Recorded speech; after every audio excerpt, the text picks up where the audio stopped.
Hello and welcome to Magic Mythal Tomb of Annihilation, our 5th edition D&D campaign. We live stream on Sunday night starting at 4 p.m. Pacific time here on Twitch, and you can catch up on YouTube as well, link below. I am Corey, or Pinwarp2 on Twitch, and I'll be running the game as DM, and I'm joined by my players, Andre, who's playing Aelin, the Aesmar Monk, Liz playing Archie, Aesmar Wizard, Brad, who's playing Baz, Loxodon Fighter, Ryan, who's playing Blackwind, Half-Orc Ranger, John, who's playing Jonah, Gnome Artificer, and Sean, who's playing Donaquin, Turtle Druid. Last time on Magic Mythal, you guys were at Kir Sabal at near the very start of monsoon season, and since the weather has turned horribly dangerous to travel, especially as close to the coast as you guys are, you have bunkered down in Kir Sabal for a lengthy period of time. And while you're here, you have discovered that the monks of Kir Sabal were harboring the heirs to the throne of Chalt, Princess Moaxanare and her little brother Prince Na. And they are Princess Moaxanare is basically the default or de facto ruler of Chalt, should she actually be on her throne. You guys know that the merchant princes are currently kind of quote-unquote rulers of Chalt, or at least the Chaltan people as the civilization stands today. Previous to that, it was ruled by Am before being overthrown by the merchant princes, and previous to that, way back when, there was the two nation states of Mesro and Omu were the main powers. Without going too far further back, before that was probably like non-humanoid. Or non-human, I should say. But yeah, after Omu fell in the slave rebellions, Queen Napaka, the last ruling queen of Omu, her children, or at least one of her children, although because it's not clear whether Omak or Razan was Napaka's actual blood child.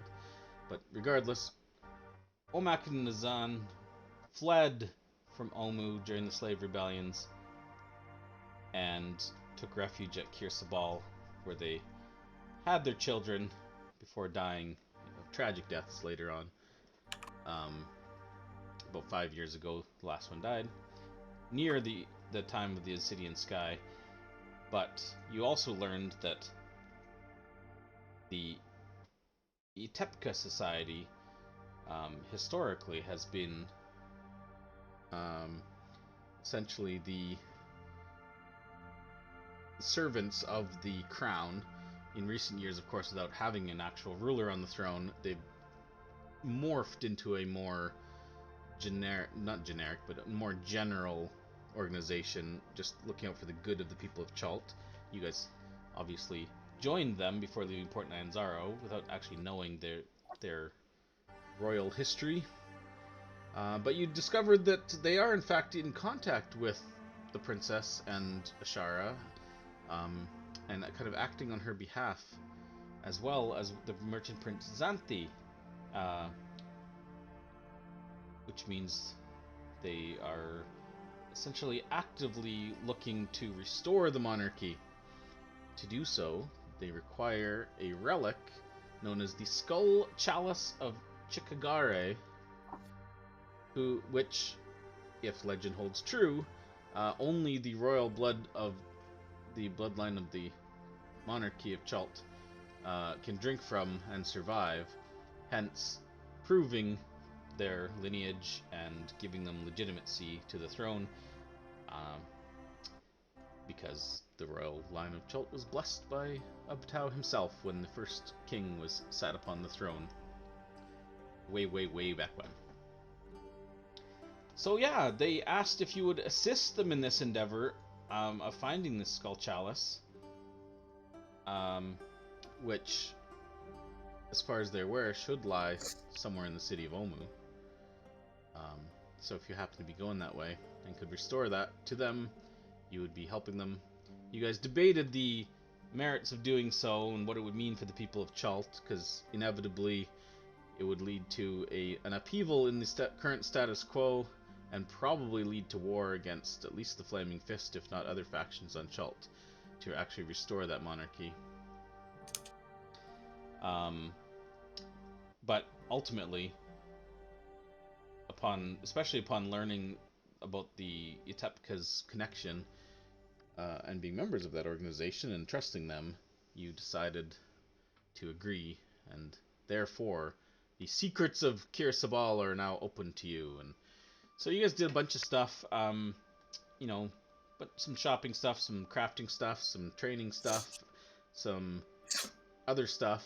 Also, Azaka, your thought-dead guide, showed up but a week after you guys arrived here, a little bit over a week after you guys arrived here, having moved much more slowly in the jungle, missing a leg. And she told you about how the strange woman that you briefly encountered at the Temple of Ubtao in Mesro unleashed a dark magic that cut through her and destroyed her leg. It did not regrow. Seems that she had no defenses against this, despite her were-tiger-ness. And but she did manage to track you guys down before the weather got too bad, although she's had a rough go of it. So you met her, and she's now here as well.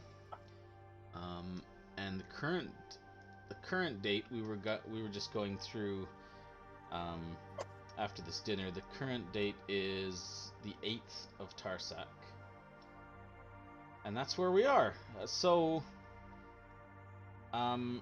I have a couple other things that will happen during this time at Kir Sabal on specific days, but the next thing on the list I have timeline-wise is the 10th, because apparently something is going to occur, and I'm wondering what that something may be. But you didn't prepare, Corey? No, because this isn't my thing. I don't know what this could be, so... I think it's Jonah's thing, right? Yeah, you said something on the 10th would occur or happen. Yep, so I'm going to wake up bright and early on the 10th. I'm going to take out my Pot of Awakening, and then, because I have the Green Thumb trait, one of the things is a harvestable plant will yield twice its bounty. So I'm wondering if I could get 2, because out popped an Awakened Shrub, or 2, hopefully, because I'd like to win. Yeah. So Great. you're awakened. Bless you. So your shrub, an awakened shrub. So what exactly does this mean? Because I don't. Jonah just created life. Yeah, from my. Does it have pot? Does your shrub have a name? Oh yes. Well, I would gather up my new prodigy, and I would be like, okay, you on the left, your name's going to be Woody, and it would shake its head because it understands one language I know. And you on the right, you're going to be Christopher. Christopher. Sure. Love it. Oh my god, it's ambulatory. Holy.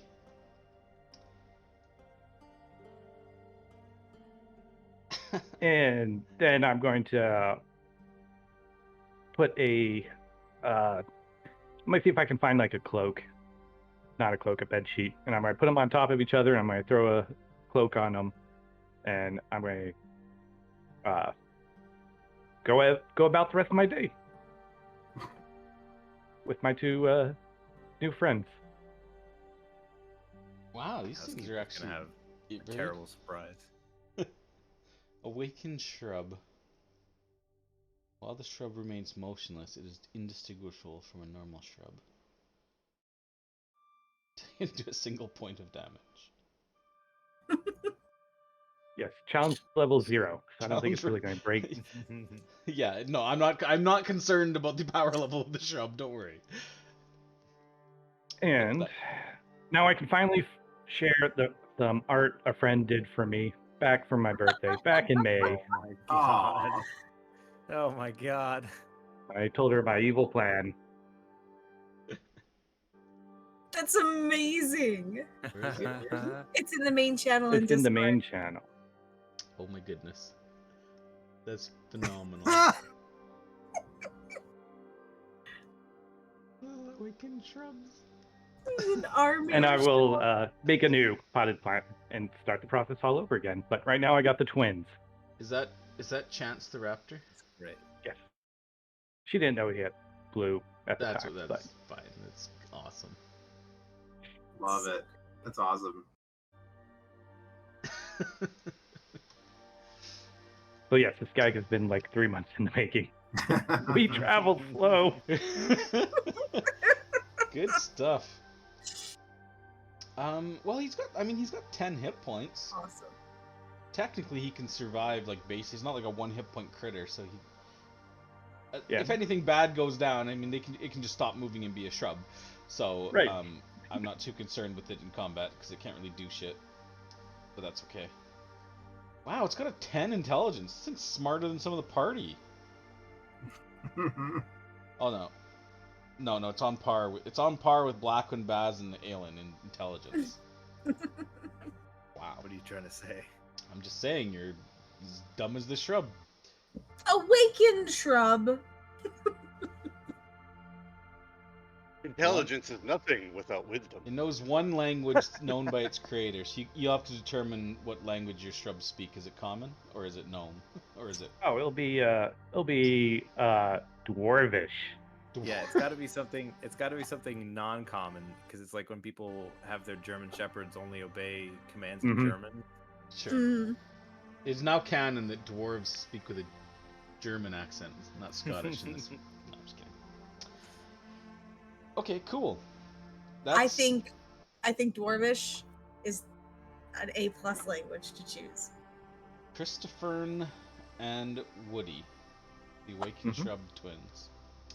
I love it. Love it. It's great. You know I'll have my army. Soon. One small. Just don't leave your army near the dinosaurs that eat plants. Yeah. Herbivores.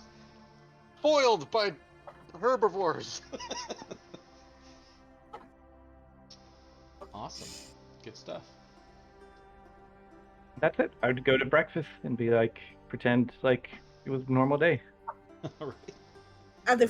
They're Half following good you? Normal. I'm sorry? They're with you? Yeah.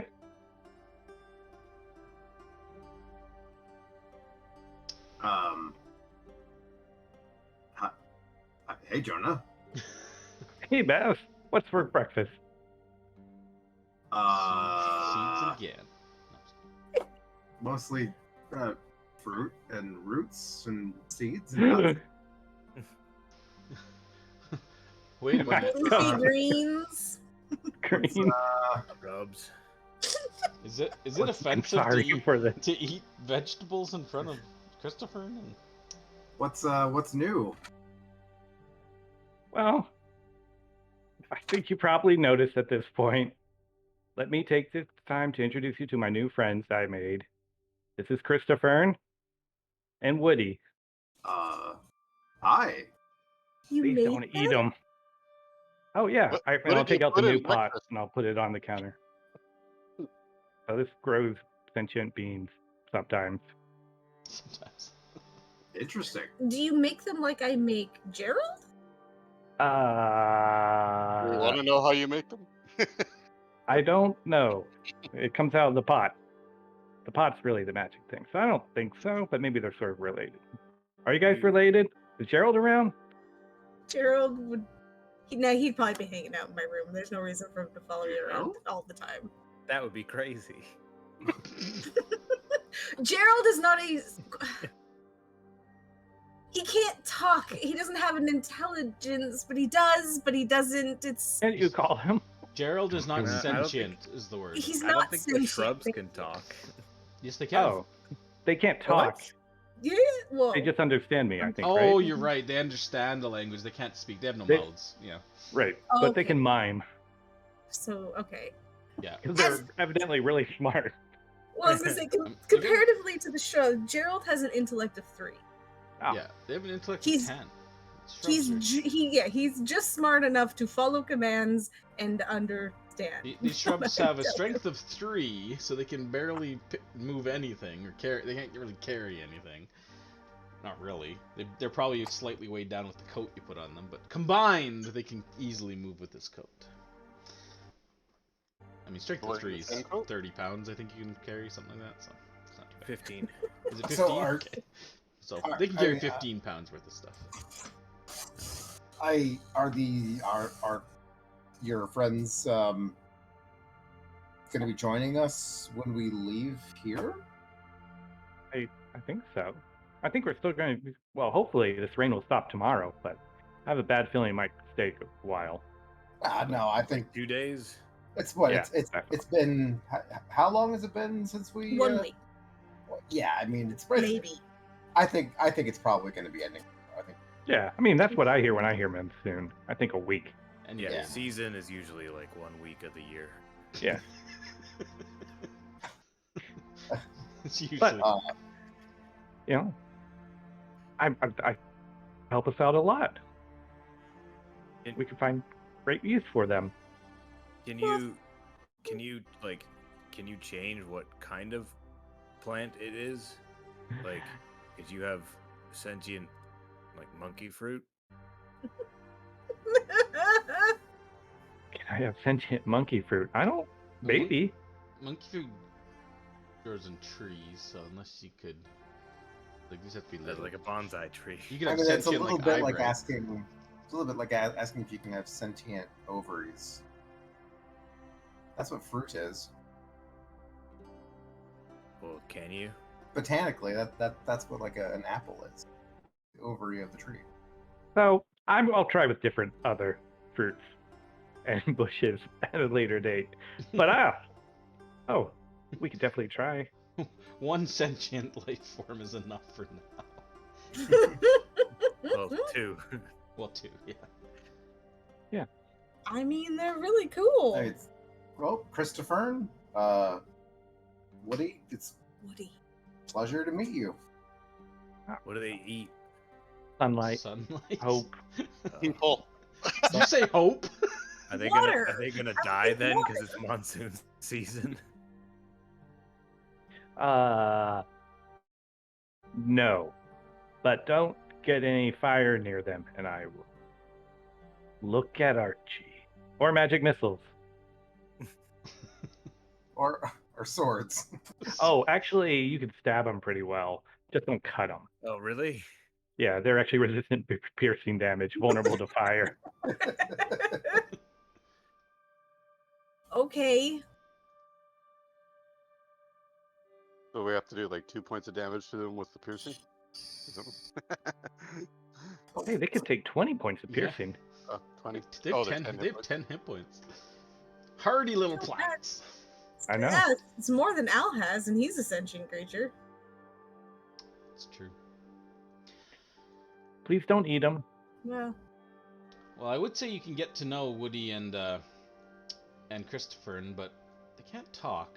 But that's okay. Yeah. They're good I listeners. bet they They're- can write. They're great for charades and team charades. It's a tree. Is this a tree? It's a tree. Okay, they can't talk, but can Do they they- sing? No. Because I saw a movie once where there was a singing bush. I can actually I thought you were understand gonna plants. do Plants vs. Zombies. No, it's in Three Amigos. There's a singing bush. Well, isn't that what's in the story of like Moses? That was Isn't the it burning That That was was a a burning burning bush. bush? Ah. Well, we could try that. Anyway, negative 50. At least let me have them a week. With Corey let as the him DM, good luck. Wait, are you riding these? That's why I fear for Right, Chance's Cam. life. A frost the giant's sec- gonna show up and throw an ice ball at him. The second these things become mounts, Which is funny because I've established there's frost giants and Chult. So. No, it'd be funny if there weren't frost giants. He just like comes out of a building, throws Out all of his- nowhere. shuts the door. I swear I Surprise! wasn't actually targeting Madre when I threw that ice ball. I forgot he was even there when I threw that. Anyways, moving along. Okay, well, that was a strange, Can you say- strange can way you to start the say the session. same- Can you say the same for all of the other NPCs you kill? No, those are deliberate. Well, except for Gorthax, he was just an unfortunate casualty of the dice. Stab death. Yeah, the blender. the dice. Blender. The dice The didn't pot like pot. Gorthax that day. Okay. All right. Well.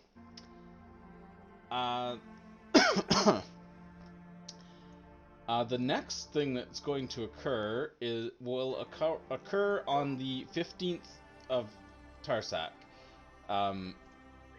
So, moving ahead here, I will tell you some stuff that you will learn through now that you've officially joined with them, and you know you're spending time with them. You're learning more about the Aarakocra and what they know of the world.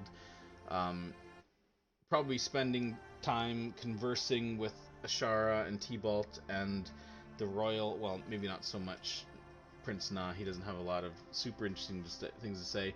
I would say over the course of time, a few things you will come to find that, and you guys can decide for yourselves how much of a liking any of your characters have towards any of these NPCs, but in general, through spending time in a relatively close proximity to these characters, you would learn that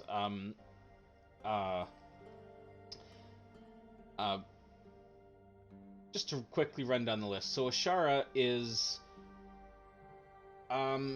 she doesn't have very much patience for like foolish anything. She's not a jokester. She doesn't He does seem not like the shrubs. She's not a fan of like Riffraff. of games and jokes. She doesn't seem to have much of a sense of humor at all. She's a very taciturn person. That said, you do come to find that she is, while doesn't seem to have a funny bone in her body, she definitely is a very kind person. Very generous, very concerned over the well-being of everybody in Kir Sabal, not just including her guests. So while she's not exactly a joy to be around, especially because she always seems to have something for someone to do, almost no interaction with her ends without somebody being assigned a chore. They are never cruel or onerous, but she definitely likes to see people keep busy with useful uses of time, not just like playing games or lounging around. Although she doesn't interrupt those times, she's not one to like initiate that kind of thing. T-Bolt, on the other hand, you would actually find, and I would say that Aelin, you probably would spend more time than the others in general with him, just due to the martial training that you guys are doing. But you do actually find that T-Bolt is stern in a different way.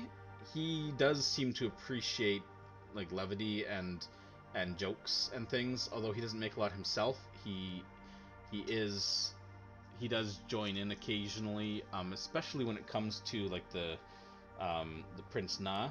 He does spend a lot of time like playing with him and that kind of thing.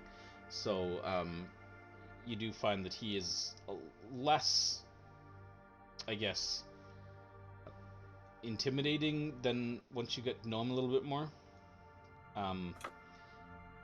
However, he is definitely a very exacting and, I wouldn't say cruel, but very pull no punches when it comes to training. Like, he believes in, if he's teaching a technique, he will hit you hard with it until you learn to dodge it, not teach you how to dodge it. He's kind of like that kind of teacher. He is as well, Alien. You would find that his martial skill is like just in general, like the physical stuff that he does.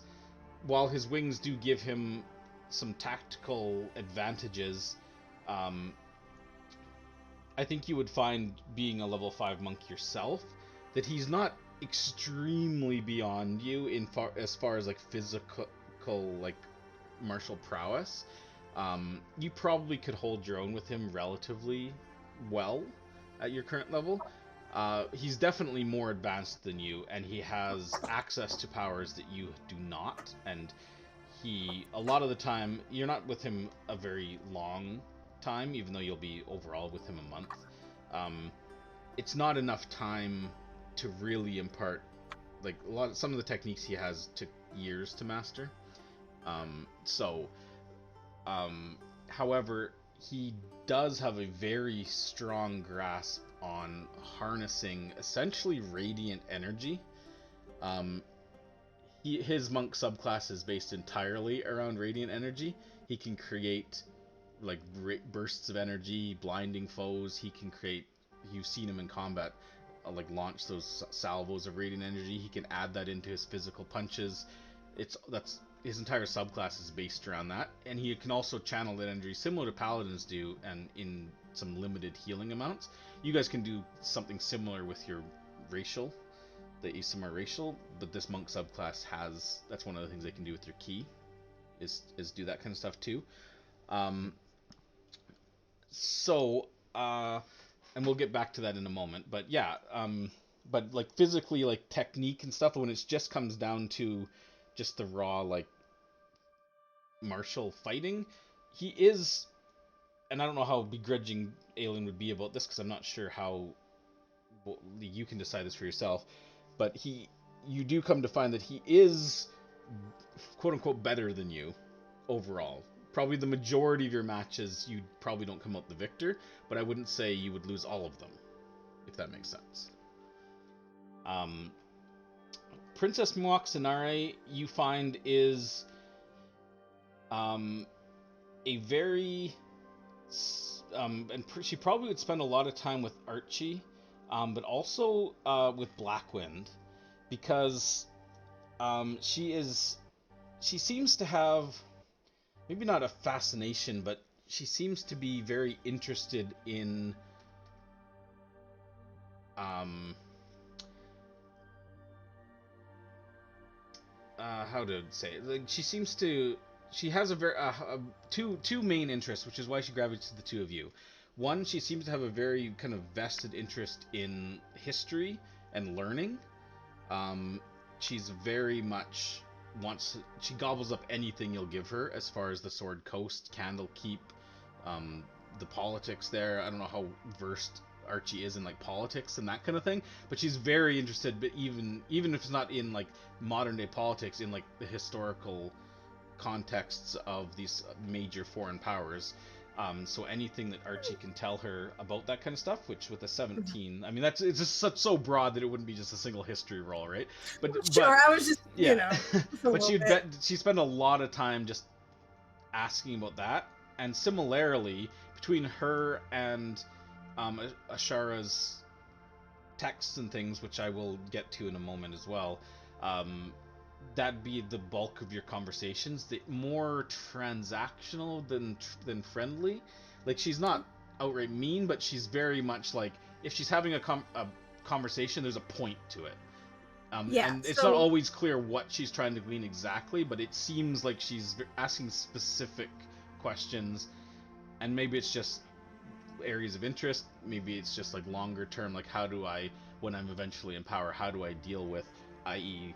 the Masked Lords of Waterdeep, if I want to send an envoy? How do I deal with trade with the Merchants of Am? You know, how do I do, like, anything you can tell her about the history beyond her borders, she's fascinated by. But similarly, oh, sorry. I was just say, on that note, Archie wouldn't be going into those conversations in like friendly Archie mode. She'd be going into it in research mode, in a kind of like trading. Like, I'll tell you these, but you tell me what you know about this thing, or, you know, because Archie's trying to learn about Chult, right? So Yeah. she would be also treating that as more transactional than Yeah, like friend. it almost feels like, to you, it almost feels like, and you probably would have experienced this at Candlekeep, it almost feels like, you know, when you get assigned like a group partner to do like a project, that like study dates, that's kind of what these feel like. Like when you Okay. meet with her, it's very transactional. It's very you know, it's very academic. That's totally fine for Archie. I don't know about Blackwind, how you Yeah. feel about that. Well, so on that note, the other person she tends to gravitate to is Blackwind. Although she does spend a little bit of time with Donnaquin here and there, but often it's to clarify things that she's learned from Archie or Blackwind, because she asks a lot about the natural world, and she has like conversations. Again, it's very academic, and I know that Blackwind's not not an academic person, but so she does kind of shift a little bit. Although you get the sense that she's definitely trying to like learn. It's all about like geography and natural philosophy and like that kind of thing. Like what kind of animals roam the lands of the Sword Coast? What kind, this kind of things. And that sort of thing. And but she, and what, I give her one of the White Wolf's tails that I have. nice. Awesome. The other one's tied to my, you know how a lot of glaive type weapons in martial art movies have the kind of like the thing on the end, almost. Yeah. And it's a distraction type thing. So yeah. If you actually give her that, she'd probably be very pleased with that gift. Actually. Yeah, I have two of them. I didn't know what I was gonna do with both, but it seems to make sense. But she would also spend time, although she doesn't seem to be one to take part in a lot of the meditation, because I know that's one of the things you said you were going to try to work on here, Blackwind, is like joining in meditation. So you probably spend a fair bit of time like with Ashara and the other monks, not so much the warriors. And it's very clear that there is a differentiation. Like not everyone in the monastery is a quote unquote monk. They fall into one of two categories. There's either like the monks or scholars, and then there's like the warrior caste, and it's pretty clear with the Aarakocra that it kind of seems to be almost like a physical distinction. Like you were born to be a warrior or a monk, you don't choose it, is what the sense you get, because all of the warriors are the brightly plumaged, like larger Aarakocra, and all of the monks are the kind of like monochromatic, but they're not all. At first you thought the warriors maybe the males, the brightly colored ones are the males and the others are female. You come to realize that that's not the case. There are males and females amongst both. So it seems to be, but you also would learn that the Aarakocra, they're not separate species. They intermingle, but there's no, as far as you can tell, there's no like quote unquote like half breeds that are kind of partway between. It's like one or the other, which is a little odd when it comes to like animals, but that's kind of seems to be the way it is. Like some birds, like for example like peacocks and stuff, like you know how the males are super brightly plumaged, the females are very like plain, like single, like gray. They almost look like geese. I don't know if you guys have seen female peacocks, but they're not super interesting to look at unlike the males. So that's why you thought initially that the males were the warriors, and that's why they were bigger and brightly colored, but that doesn't seem to be the case. So what decides it? Who knows? If only we lived in, you guys lived in this futuristic society where genetics was a thing, you might be able to figure that out, but whatever. It's magic. Yeah, maybe it's magical. Who knows? But I mean, there's no fantasy 23andMe? No. But she does seem to be interested in she does also ask a lot of questions and sits in on some of the meditations. So she doesn't entirely avoid it. She does do meditation. But she seems to be just kind of generally interested in your background. She's very interested. I don't know how much Blackwind would share, but she's very interested in what you could tell her about like your Orcish heritage as well as your Elvish heritage. I think I would share because mostly because of the following that his mother imparted on him with Aristray. Yeah. No. So, and she would be very interested in that as well, like just that, the culture of that, the. I think Aristray would actually be an agreeable kind of religion, as not trying to overlap anybody, but help. Yeah. And flourish. Yeah. So that's kind of about her. The prince, you would find, the prince is actually, he's young. He's only 6 years old. He is very, and Jonah, you would probably have the most interactions with him, but also Baz a little bit too. Not probably in the first week or so, but after a while of having some meals and like seeing that, he kind of warms to you, Baz, and spends more time around you, like in the kitchen and stuff. But he does spend a lot of time, you know,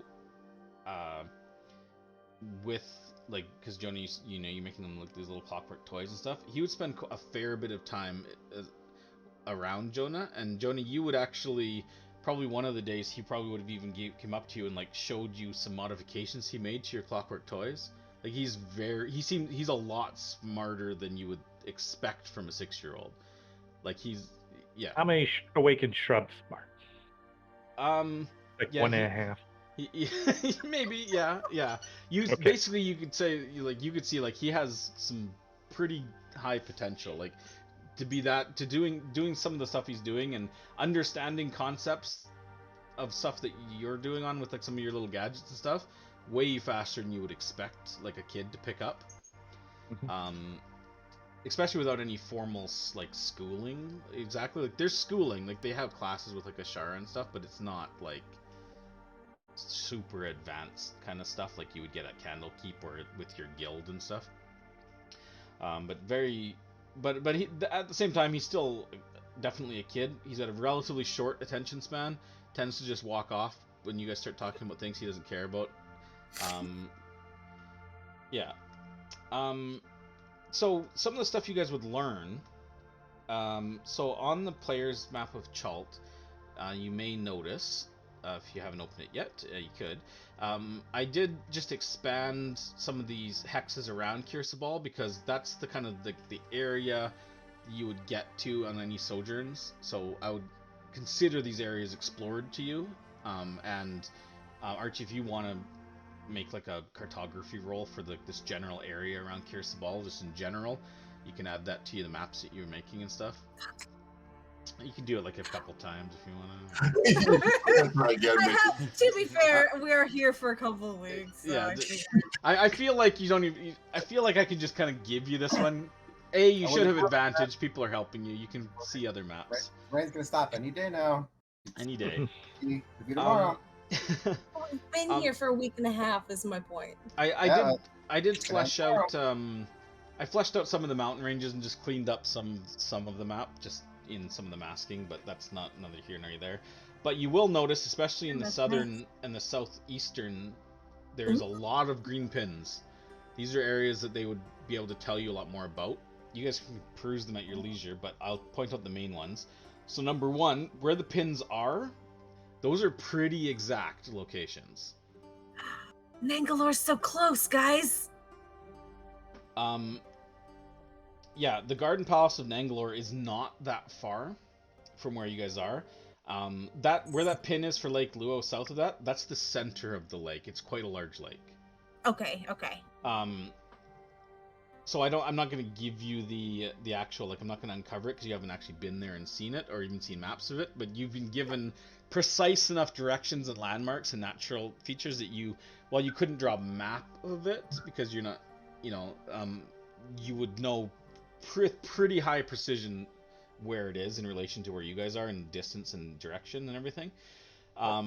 South of that, there is, they describe to you the Valley of Embers, which is south. It kind of encompasses Lake Luo, but mainly to the south, the Valley of Embers. There is a volcano known as the Crown, which is also marked, that erupted about 30 years ago and covered a vast swath of area with just like ash and lava flow and pyroclastic flows. That area is kind of course, that was years ago. The volcano is not active anymore, the Crown. Okay. But it did also wipe out, at that time, it did also wipe out, and they would tell you this, the city of Hisari, which is the that's where, yeah, the ruins are marked there. It's kind of like Pompeii. It's kind of like yeah, it was a Yuan-ti, one of the last Yuan-ti like cities that they know of in Chalt. It was wiped out about 30 years ago, and the people there migrated west. Presumably, you guys know to Omu.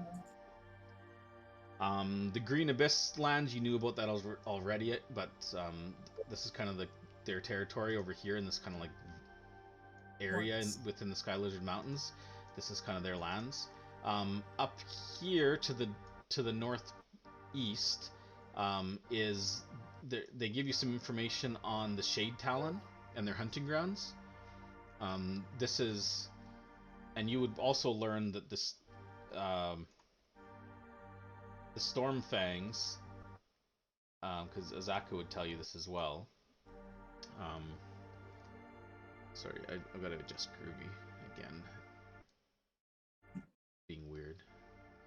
Kind of cutting my audio a little bit. Okay, so sorry. The Shade Talon hunting grounds are to the north, and you would learn that the Shade Talon tribe is not all were-tigers. Just what they call their war braves and their chieftains, and it's actually a coalition of Chaltan tribes. It's not just a single like village, and they claim most of this area to the northwest. They are not perpetually, but they have frequently been at war with the Green Abyss in this kind of general area to the west of Refuge Bay. Is where they've clashed mainly, as the Green Abyss occasionally make forays northwards. You would learn of the Nasi Wastes, which is the big swamp. They're one of the things that's interesting. It's not really accessible, especially not during monsoon season, but you would learn that this area historically was, when the warlord Nasi was first exiled, he had a palace here. I have a question about this pin, Corey. Which pin? The Nasi Wastes. Yeah. It says that it's the ruined palace of Nasi, and it says that the palace was ruined by Nasi's rampaging undead. Mm-hmm. Oh, so he fucked up and ruined his own palace? Well, from what they know is, when Nasi left, the undead that were left behind destroyed the palace. Whether he commanded them to or not, like kind of like a burn and leave kind of tactic on his for some reason, or whether they did it on their own, they don't really know. There is still undead in the jungle, but the Aarakocra don't really go down to the ground, so they don't really concern themselves with them. But any that they found, they could pretty easily kill them. It's like those zombies that were stuck in the mud on the riverbank, right? Like they just kind of like flew above them and killed them whenever they could. Others, they assume, must have sunk down deeper into the mire, and maybe you're still there, so don't watch where you step, kind of thing. You know, like the Lord of the Rings, the Mirror of when they're walking through and there's those creatures in the muck. So, but the palace itself is basically inaccessible, ruins, and mainly gone. Like you can barely even see the outline anymore, where the palace used to stand. But in its day, at least nobody here is old enough to remember it, but in its day, the legends say that he had them on undead turtles and actually walked around like a moving palace. So there was that. Also to the south, so yeah, there's Lake Luau, there's the Valley of Embers.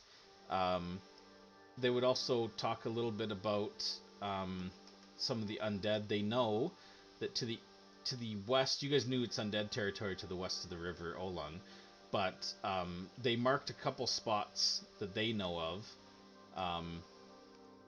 where they're particularly dangerous and concentrated to kind of avoid. So there's a couple of pins that just say danger undead.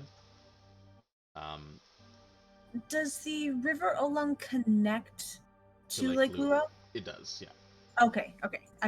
I thought it did. I thought we Yeah, had that note. I just wanted to make yeah, sure. it kind of snakes its way down to the west of the Garden Palace of Nangalore to the kind of the northwestern edge of the Lake Luau.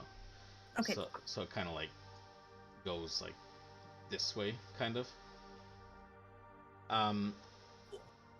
What else would they tell you about? They'd also tell you about further south, although this is a little bit more conjecture because it's not fully explored and the Aarakocra don't go that far, but they have flown somewhat down that way, and they, through books and other things and accounts, they do know a little bit about it.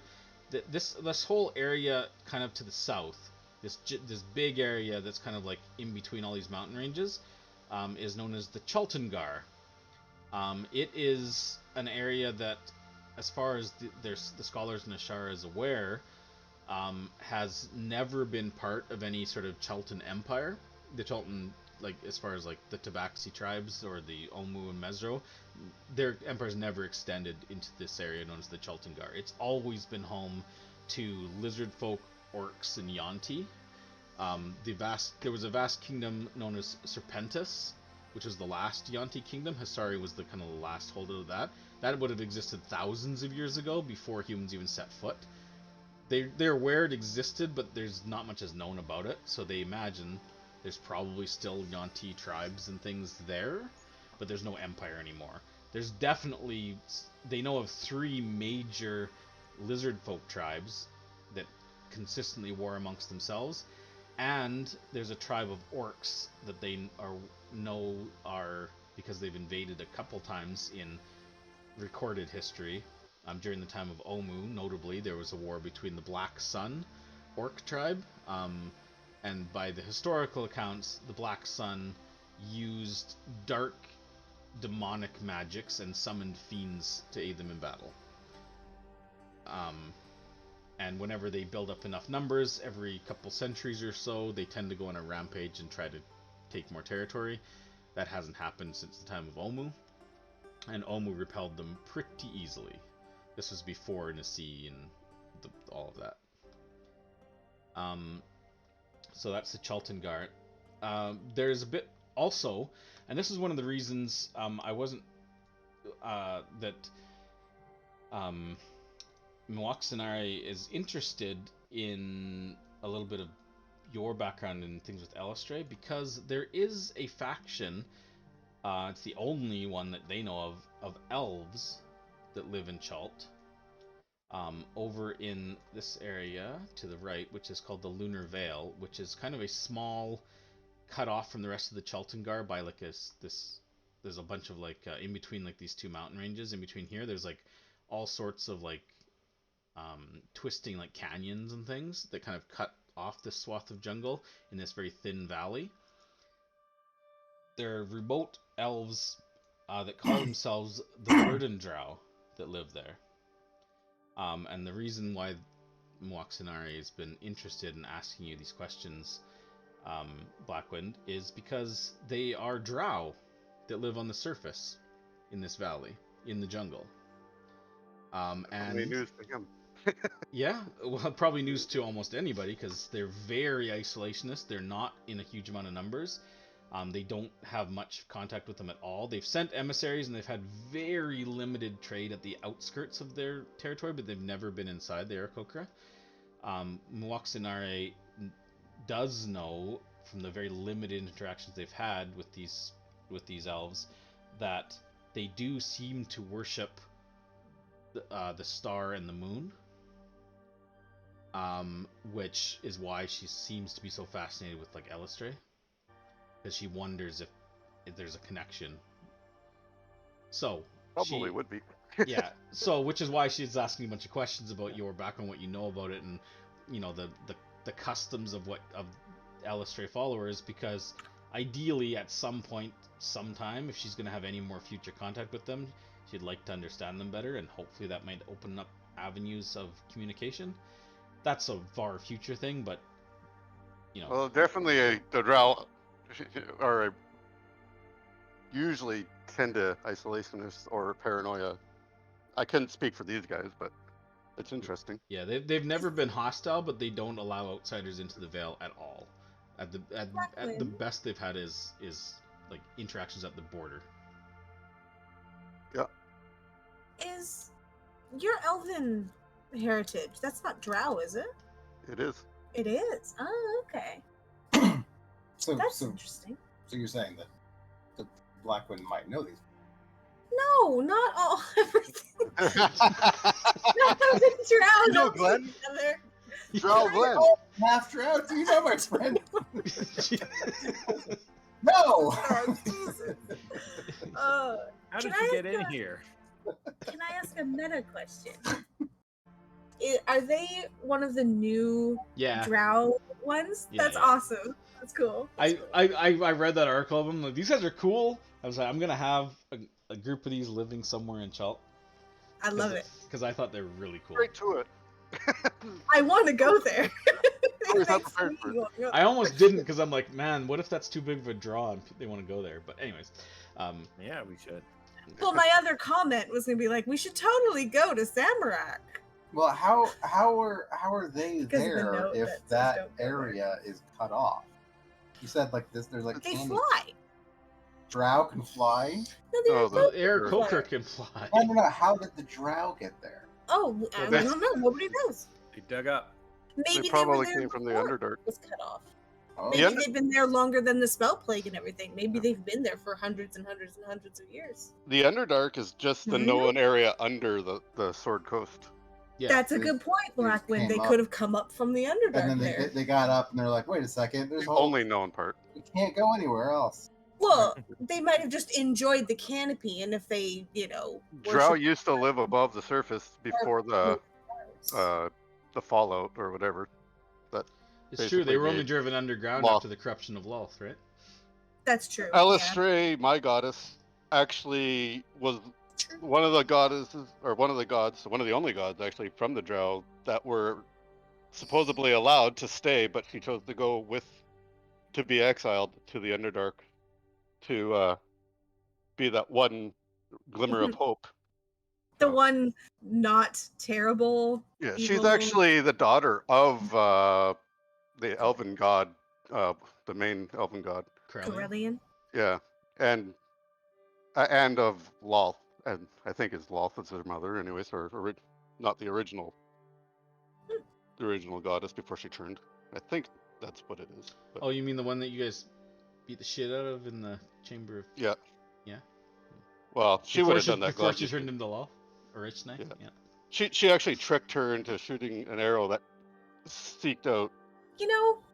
Celadarian or whatever his name is. Meta-wise, I wonder what the fallout from that has been.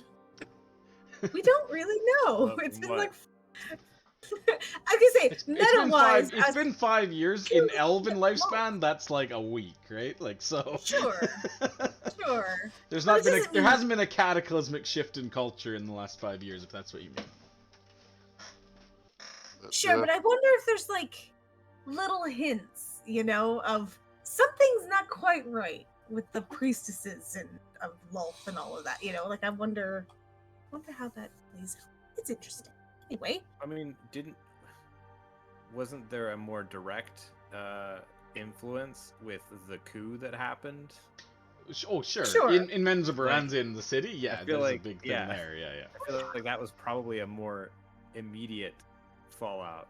Yeah, but to be fair, the cataclysmic destruction of their city by all the demon lords. I mean, 5 years. It sounds like a long time, but take them a long time to recover from that kind of devastation to your city and population. Not to mention a transition of power like that. Sure. Yeah. Let's just say the extracurricular killings probably went up, not down, during this last 5 years.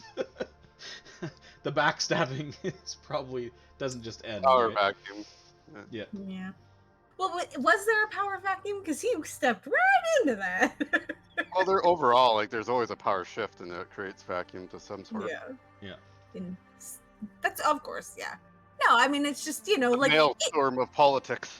I guess with the divination god going. It's had Savras. It's had immediate, widespread, noticeable things recently. So if another god indeed was also killed, you'd think there would start to be some stuff. Now, granted, with the drow, that's why I said meta-wise, because we wouldn't even know for a long time anyway, because drow, Was killed? they're not gonna show, huh? Wait, Another Travis god is was killed? dead. Meta. This is just And Liz no one died. cares. Archie, what are you saying? Archie, what? How do you know these things? I think a band called 9 Inch Nails sang that song. God is dead. I 9 will Inch. stop. I'll stop wondering in the middle of our session now. Sure, so. that's okay. But yeah, so the Chaltangar, because it's surrounded by mountains on pretty much all sides, it's kind of cut off, and it's one of the wildest places in the continent. Because Chalt is it's covered in civilization, but no, even compared to the rest of the northern, more than half, but the northern part of Chalt, the jungle there is so old, and the trees are so large, the canopy is so thick that there are when you're down on the ground level, it's pitch black. There is no sunlight that gets that far down below the That canopies. makes sense why they chose that spot then, because of the light sensitivity. Yeah, but orcs and lizard folk and everything, they live down there. They live in the dark. But they don't just live in the dark. They would tell you the poison dusk in particular, they are much kind of more spry and light than some of the normal lizard folk that you might have in the Sword Coast. They actually have their villages in and within the canopy. So they live their entire lives without even touching foot on the ground for the most part, because they just live in the trees. There's sections of canopy and branches so large that you might think you're on the ground, because there's actually soil growing on the tops of the tree branches in certain places. This is how big and dense this forest and area is.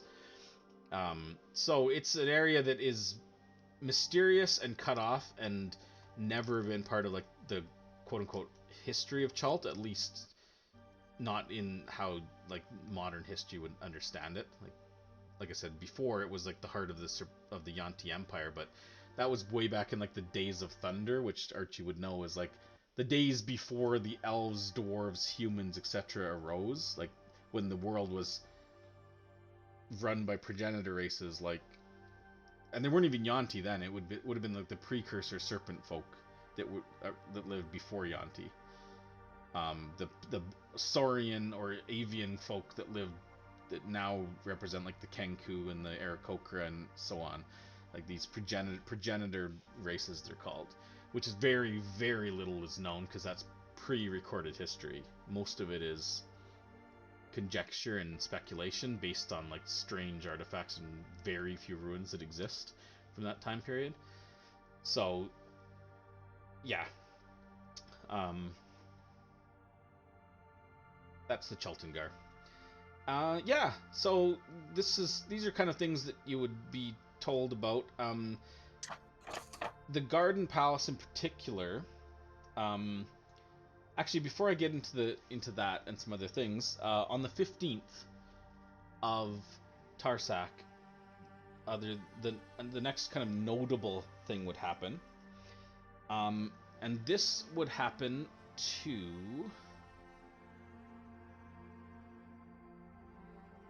I wonder. Eeny, meeny, miny, mo.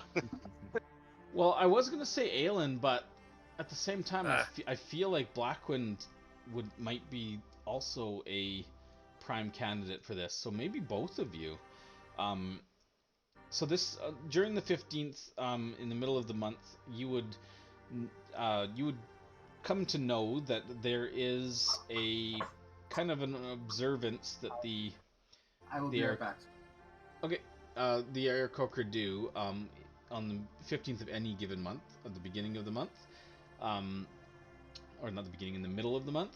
They basically, they call it a day of reflection, and on this day, essentially everything is shut down. Training ceases, chores cease, other than the very basic necessities that are needed.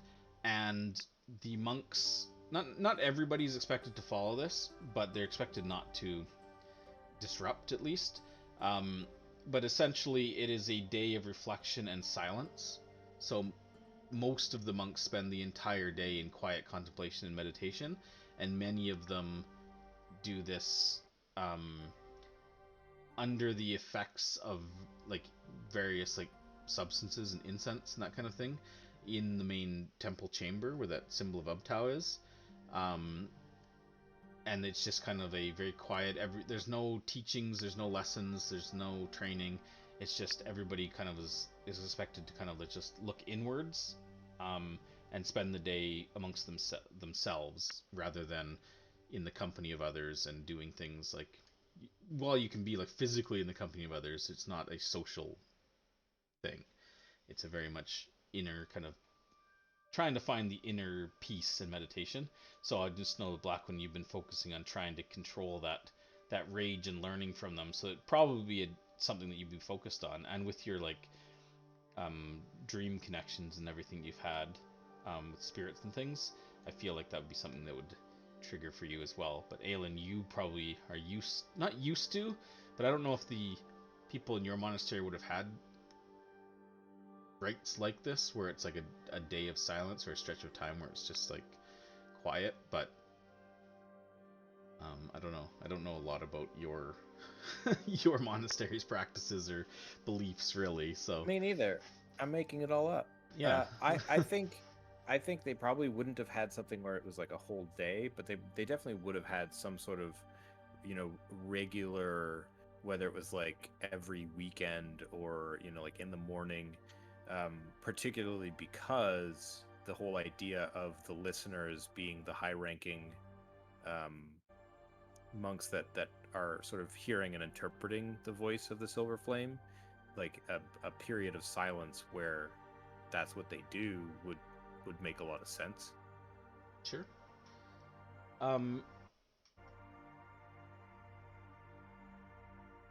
Yeah, I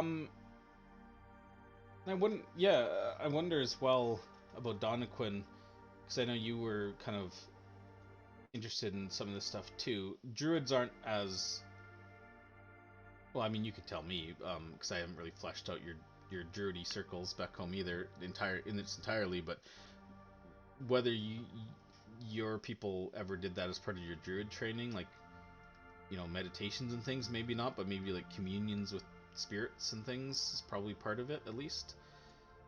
So perhaps Donaquin would be involved in these kind of things as well. Probably a bit, yeah. I can see him being around stuff for that. Not partaking on stuff of like the random herbs and stuff like that on the one day and stuff like that, but yeah, Not random if you choose things them. like that stuff would be something else. I don't know necessarily that all Tortles do and stuff like that, but me as a specific like spiritual on stuff like druid and stuff like that would be very into doing stuff on stuff and that. Okay. Well, yeah, so maybe it's even the three of you then, because I don't know if Jonah, Baz, or Archie would be taking part particularly in an entire day of this kind of thing. I just don't think it's your thing, really. It doesn't make a lot of sense to me that the three of you would be like spending the whole day like just in meditation. I feel like you guys are the types that are a bit more fill my time with useful projects and things. Exactly. Archie would spend the day like working on her maps or compiling her stuff together. She wouldn't she would do everything she can to be respectful of it. She wouldn't, be talking, but she'd sort of probably just keep to herself and do her own sort of. This is a perfect time for me to reorganize my notes. Index my notes properly. Yeah. And what about, I saw you shaking your head, John, but Jonah the same, doing his own thing? Yeah, and that wouldn't be his jam. It's hard to tell whether Christopher and Woody are in quiet contemplation or not. Although they are. Gerald definitely, he's perfect at it. They're perfectly fine being perfectly still. So they're like, finally something we excel at. Yeah, and Baz, I don't know, you've never shown any penchant for like meditation and like quiet contemplation. If anything, Baz seems to be a friendly social guy, so this might be a little bit of a difficult day for him. But I know Brad hasn't been here at the computer, so Yeah, I gave him a quick rundown. the Aarakocra are having a day of meditation. Yeah, Baz would want to, you know, observe as best he can. You know, Be respectful, but not like taking part. no, I think he would actually he would take part to the best of his knowledge. You know, he's not as much of a spiritual kind of person as some of his friends, but you know, he understands meditation and the benefits and things of that nature. So yeah. When in Rome. Yeah. I picture Baz doing like the you know, you go to like a weekend retreat, but you're not really like that yoga person. I picture Baz as like, yeah, sure, I'll give it a try, and kind of like doing his best and like looking over at like everybody else and going like, is this it? Like, should I be doing something else? Kind of thing. No, like there's It a hurt so much. there's a bit in Parks and Recreation where Ron Swanson was convinced to go to like deep meditation yoga with Chris. He thought it was stupid, and he just like stood in the back, like didn't move, didn't do anything. And afterwards, he was like, "Yeah, I just you know, spent my time just not thinking about anything. You know, it was really easy." Like, because he didn't understand that that's actually what meditation is. That was yeah, clearing your mind. it's not so much yeah, exactly. It's not like you're sitting there doing math algorithms in your head trying to like figure out the deep it's secrets of the literally universe. just It's making your mind just completely blank as possible. And, yeah. anyway. Yeah. So but the I would say interesting thing, and I will say I think you would find that Black I don't think Baz would get to a point where he could actually like be like actually, I'm gonna use the word transcend, Sure. like That's Aelin, Blackquin, and Donnaquin can do with their, just because you just don't have the practice or technique to do it. Completely fair. Yeah. But the other three of you could definitely get to a point, and probably time would be a little amorphous during this day. Like after a while, when you're kind of like in the zone, the passage of time, depending on how you are with like your own thoughts, it can be one of those things where it can either, some people find that being like quiet and lonely goes really fast, others think it's like torturously slow because they're bored. So it really depends on how your character's like personality is. Like meta wise, like for me, I can spend time alone and quiet and have it go by pretty quick, even if I'm not doing anything. But some people are like, I'm so bored, like, I can't do it. Like I have to. I can't do it. I gotta be watching a show or doing something. I can't just like just do nothing. I can't walk down the street doing nothing. Like I have my vape or my phone or like You're right, because I can't do nothing. technically you're right, because if you're walking down the street, you're not doing nothing. Yeah. Deep. But anyways, so you guys can decide for yourselves how. Like I feel like maybe, and this is just the sense I get. Feel like probably that Aelin could do it much more effectively than the other two. I think Donnaquin would be somewhere in the middle. Like you could do it, but it wouldn't be like. I feel like you're a bit more in balance, at least.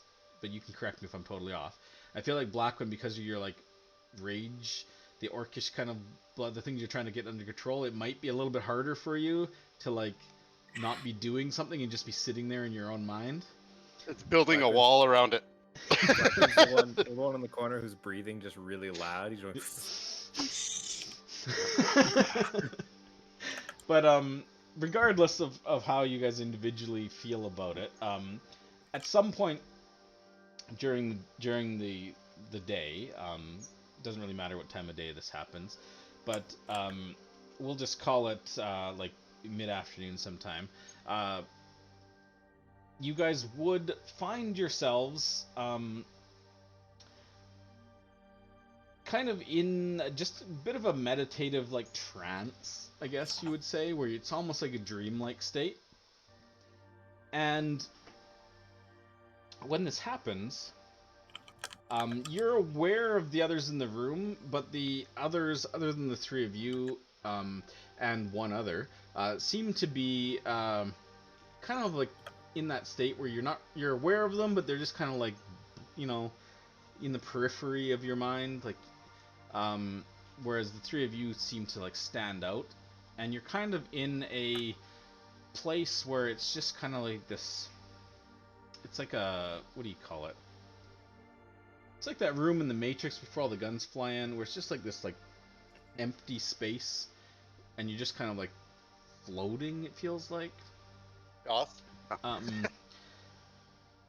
Although the one thing that is still crystal clear around you is the symbol of Ubtao that you're sitting on the center of the floor, like this large mosaic that's on the floor.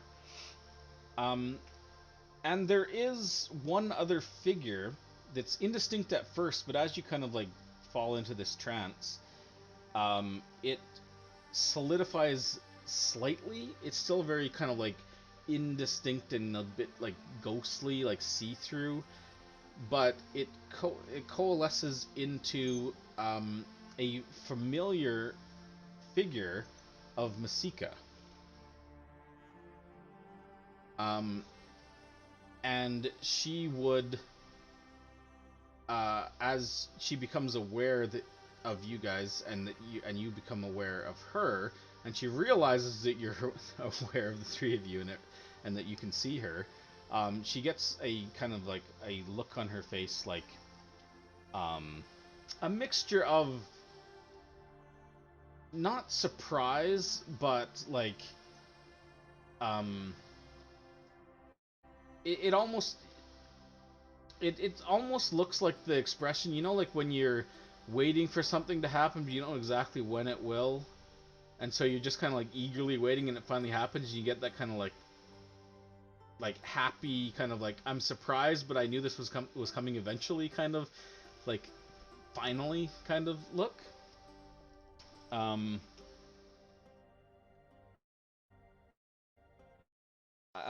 Yeah, and you can, she kind of like speaks to you, but it's in your head. It's not like a voice you hear out loud, but you all hear it equally.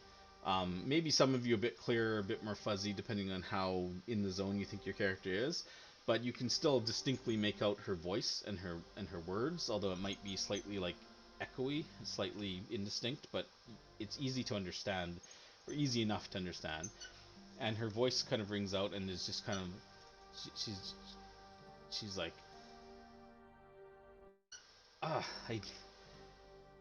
didn't think it was, well, I knew it was possible, but it took a lot more effort.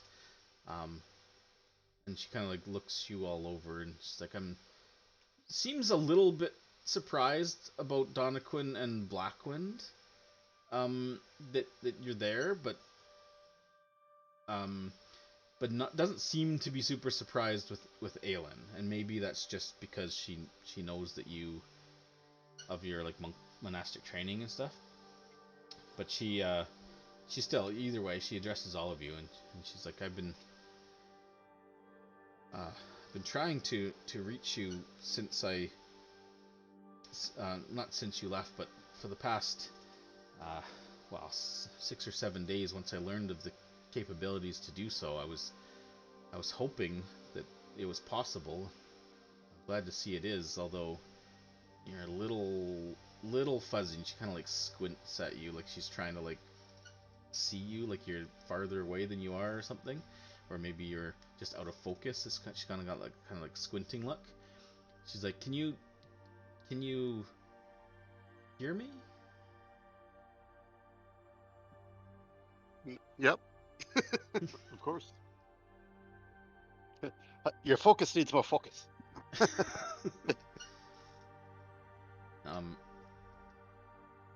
She says. I admit this isn't what I was expecting. She said, "Yes, well, like this." And she kind of like looks around, although you can't see what she's looking at. She kind of looks around. She's like, "Well, this place is, as I said, I felt a connection here, and it's interesting. It's more than I thought it was. Anyways, I don't know how long this will last, and this is frankly quite tiring. So I'll make this as quick as I can. I've been meditating, and some of her words kind of cut out a little bit. Like you only catch like half of them. You can still understand it, but it's a little bit difficult." And she's like, "I've been meditating amongst the prayer chambers," and she kind of pauses. And she's like, "Well, most of the prayer chambers, and I think I'm beginning to understand, but there's been a shift. There's been a change in one of them in particular, and I can only think that, or hope that maybe." Anyways, I wanted to let you know. She's like, "The throne," and she kind of like pats her hands like she's touching something, but she's not. You can't see anything. She's like, "The throne. At first I could only, I was only able to connect with one other in the city. Strange little halfling. Anyways, but it has the ability to, and her mouth keeps moving, but the sound completely cuts out. And but she talks for a couple more sentences before her voice kind of like comes back a little bit stronger, and the image of her kind of like wavers a little bit, and she's like, "Sorry, like I said, this is taxing, and I'm just trying to keep focus here." She's like, she looks at Aelin, she's like, it uses some of my inner reserves, i.e. chi, to do. But she says, "The throne, I can channel and connect. I didn't think I could connect this far. You're in Kir Sabal, yes? You must be." Yeah. It's the 15th. She nods like, "Yeah, I know what day it is. Thanks." She then she says, "Anyways, I'll make this quick because I don't know how much longer I can maintain this. But the chamber to Osa has changed. The image, you know, when we focused and we could see those scenes that played out over and over. Well, I spent at least a day in each of the chambers trying to glean more from that to see if I could get more, but it's the same scene over and over, and it hasn't changed, none of them. But the chamber to Osa did change. I can see, it's not entirely clear, but the shadowy figure on the throne is changed. It's a woman now, a girl, probably no older than what we thought Zendala was. And then she kind of pauses, and her words kind of cut out slightly, but you get the gist of her clarifying, like, but it's not in Zendala. She's like, "Anyways, I thought you should know. Does that make any sense to you?" Yeah. Kind of like looks at you. Not like, in the image wavers slightly as she kind of like gives you that like, and kind of look.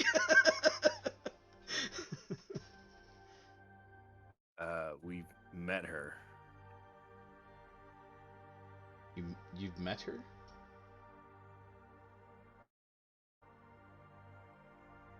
Yeah, the figure you're seeing on the throne, the descendant of Osa. She's like, "You okay?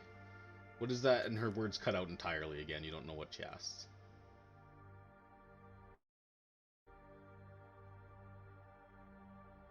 Can you repeat that? She kind of like looks at you, Blackwind, and kind of like squints a bit harder, and you can kind of see like she's like wispy, like kind of like you were looking at someone through like water, like wavering, and she seems to be kind of like gritting her teeth and like squinting hard at you. And she's You don't have to make that face. Jeez. so she says something, but it kind of cuts out, and she's like, if you're, and you catch the words tomorrow, and then try again, but then her image kind of just fades.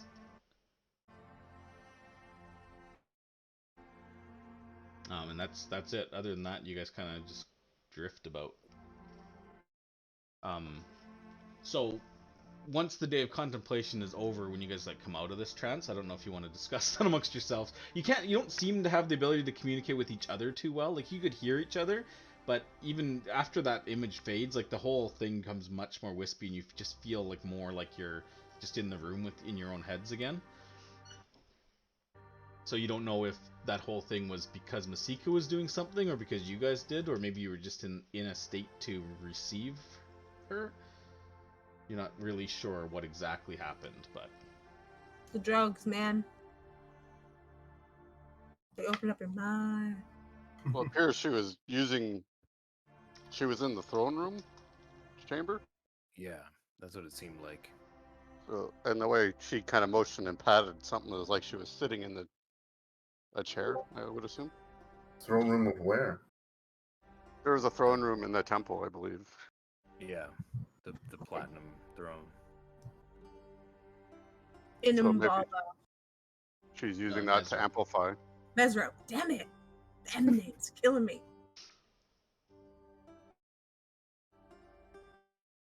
And the fact that we happen to be open ourselves up allowed her and with this chair maybe to the chair thrown to reach out and by chance actually contact us. Yeah, I'd feel bad if she's been trying all this time and we had no way of knowing.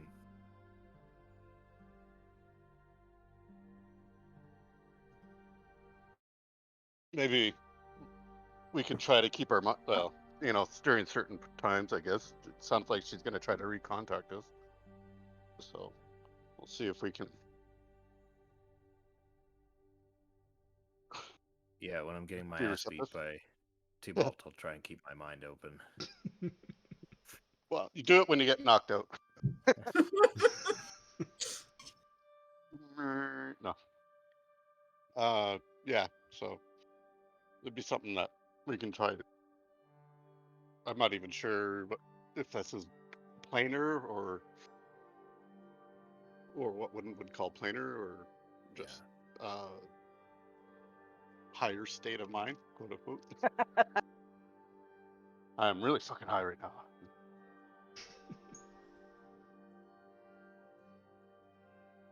If only one of us was observant, we could read lips.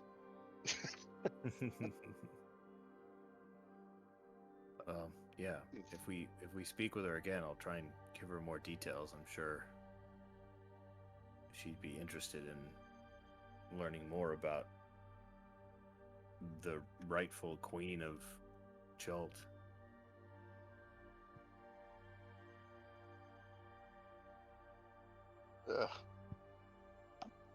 I mean, it's hard to say whether or not we'll be able to attain the same, or if I would be able to, especially. It's a noisy, like a rapid river going to a waterfall some days in my head. Trying to quiet some of your... I knew a lot of people like that, Blackwind. Sometimes it helps if you're not... you don't need to change that rapid river. That waterfall is always going to be there, but if you imagine that you're on a stone in the middle of it that's parting the water but isn't moving with it, or a boat riding on top of it, sometimes it just takes shifting your perspective a little bit. Be like water.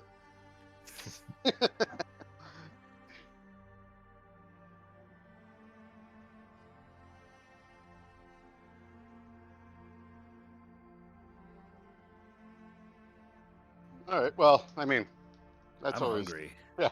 That is great advice. I will don't don't try to fight it as much as I am to stop it, as I should try to corral it. If there's one thing But- I've been learning from T-Bolt is sometimes you have to, go with the flow. Kind of let it push you, even if you want to be pushing back against it.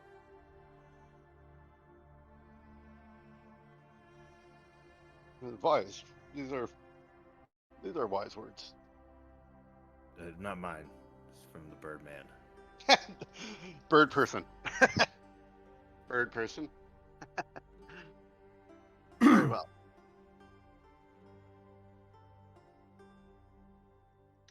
A harness. Do you guys share what you experienced with the rest of the party, like Yeah. that day or later, or? Yeah, I figured we would sort of have this conversation, unless Blackwind or Donaquin think otherwise. I feel like we would share it with.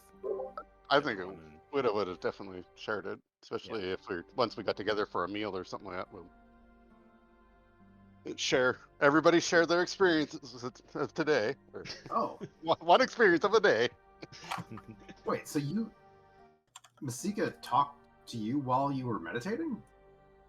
Kind of, sort of. Yeah. Yeah.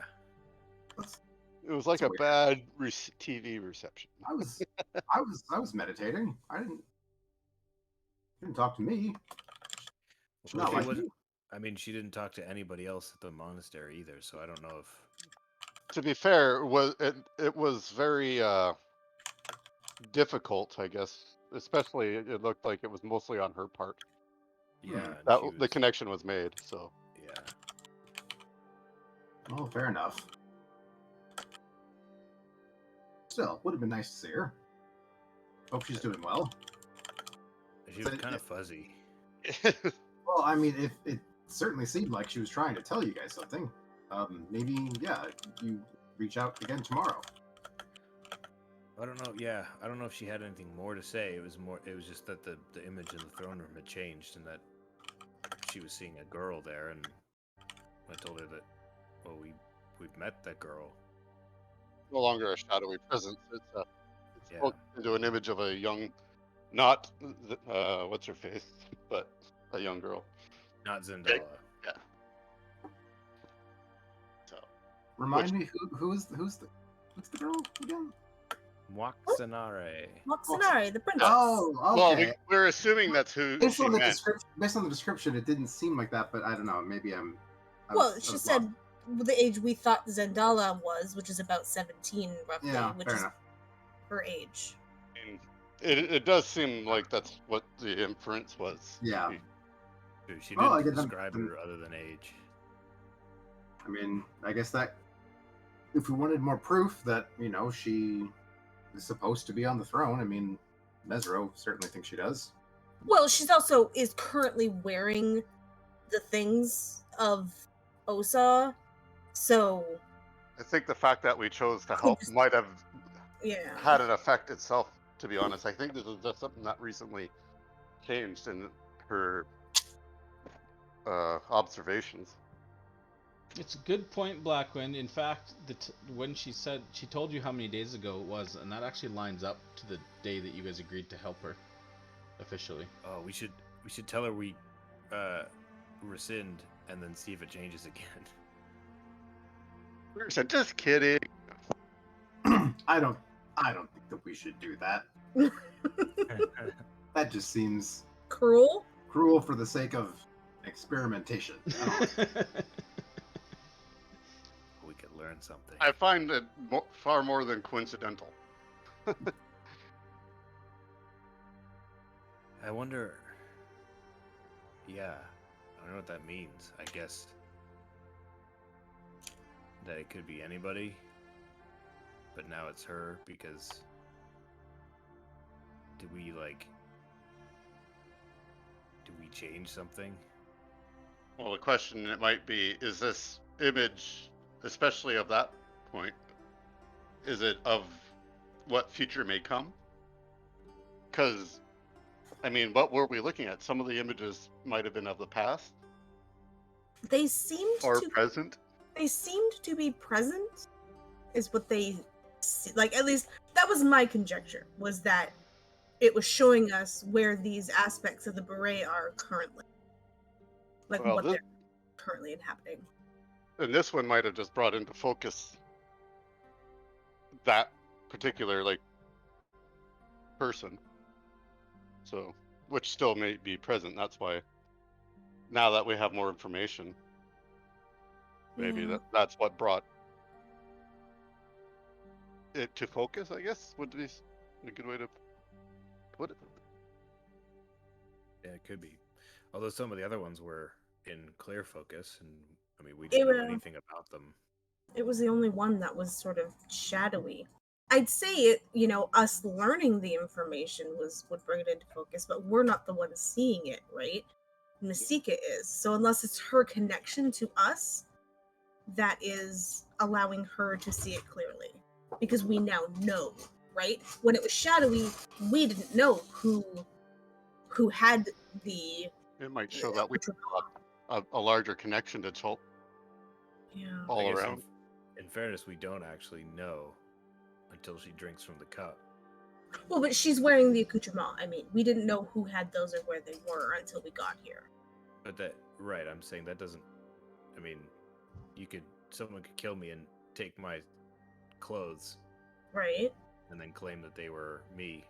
Well, right, but the room is showing Osa's accoutrement. It's not necessarily showing who 100% is the rightful heir. We don't Right, know that. that's what I'm We- saying.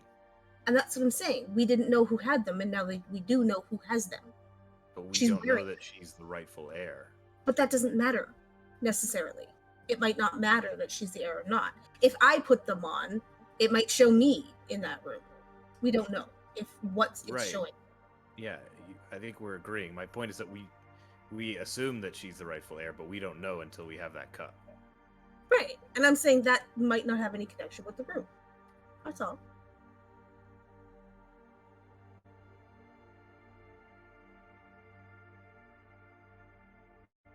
Yeah.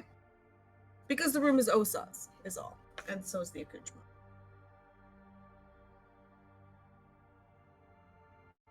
Osa wasn't the heir to the throne either, and he wore them. He was a brat. He was the king. Right? So he was, but he wasn't. He was the king of Chult. He was the king of Mesro. Yeah. King Osa So first. he was both. He was a beret and king. Yeah. Oh, okay. I thought he was just the leader of the beret. I didn't realize it was everything. Yeah. No, he was. Well, he was the leader of the beret when Ubtao sat on the throne.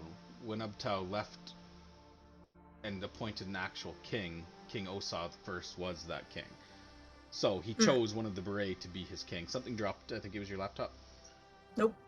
It was. He's just his Discord's blowing up, so he's gonna rejoin.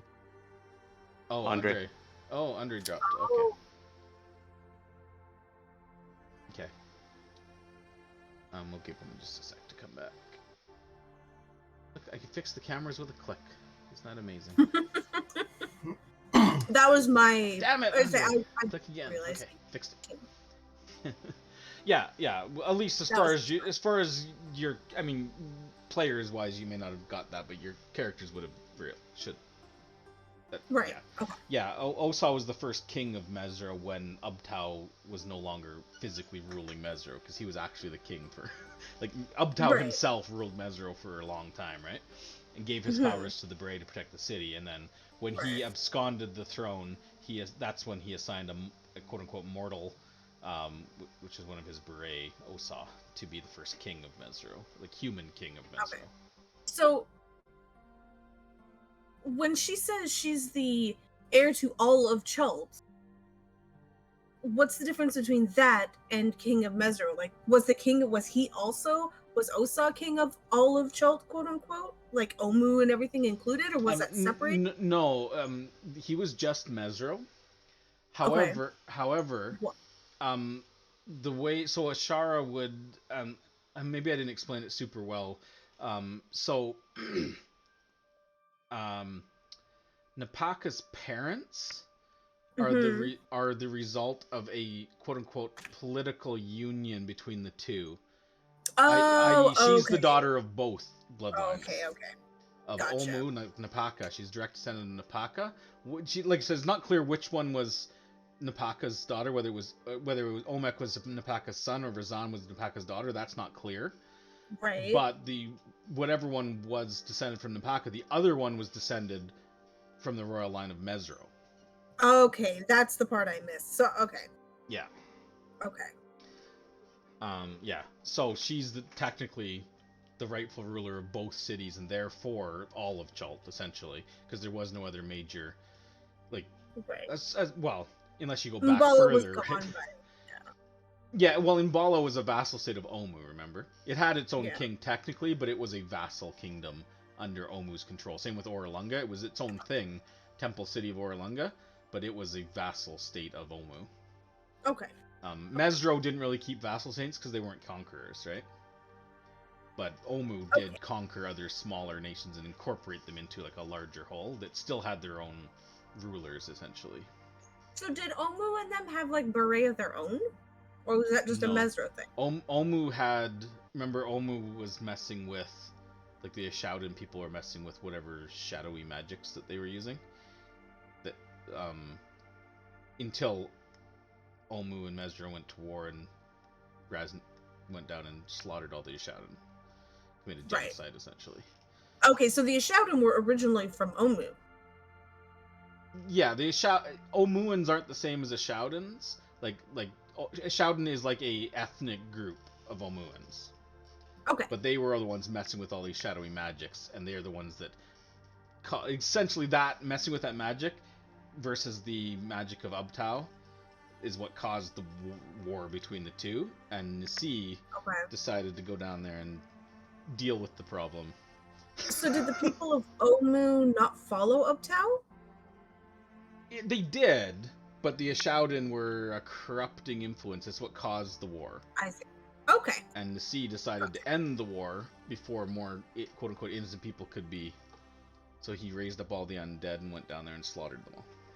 Right. Did it end the war? Yes, technically, yeah. That was where the war ended, right? But then Nasi was exiled after that because he literally committed genocide. Right. It wasn't like, and the result was the end of the war because he literally killed all the people they were fighting, all of them, like according to history, anyways. Then the later war was the Goblin tribes, the Batiri. They got out of control when,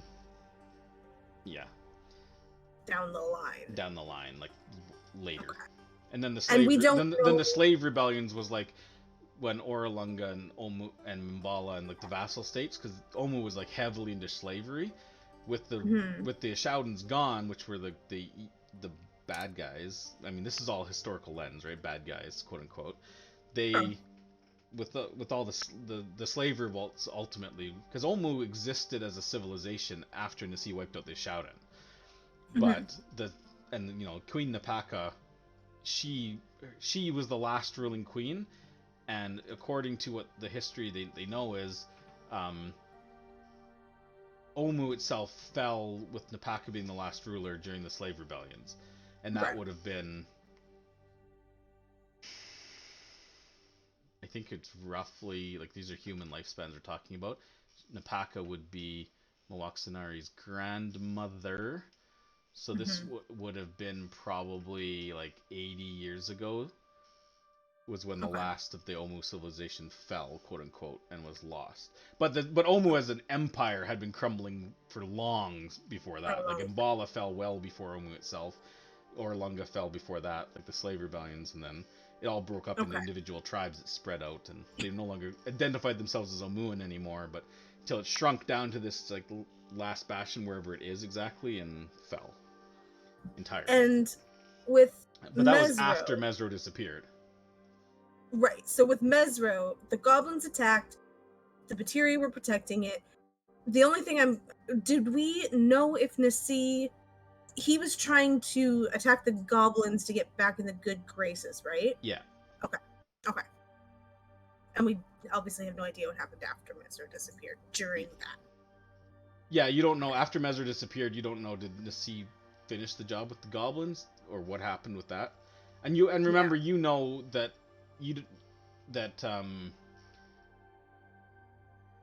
I mean, you can piece this together. I've given you all the information you need, but now that you just learned about the Yanti, 30 years ago is when Hisari was destroyed by this volcanic eruption. That's when they migrated west towards the ruins of Omu. Yeah. And you, based on what you saw in the temple, Nasi showed up after that because when he arrived, remember, he was met by the Yanti who were already there. So he hasn't been in Omu all that long.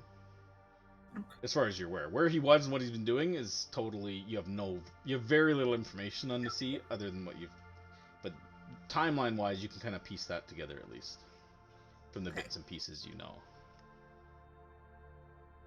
Okay. And when in the vision of the soul monger, he wasn't actually in it, was he? In the vision? No. Yeah, he wasn't. Okay. Yeah, nothing you saw with Nasi linked directly to the soulmonger other than potentially What the crystal. Well, and the crystal, right? Like the obsidian pillar, you saw him, and then you saw earlier you saw a different figure, not Nasi, in Blackwind's vision. Right. About the crash in the crater. And you saw that crystal looked to be the centerpiece of this soulmonger, like the center component of it. So does that mean that Nasi has something to do with the soulmonger? Not necessarily.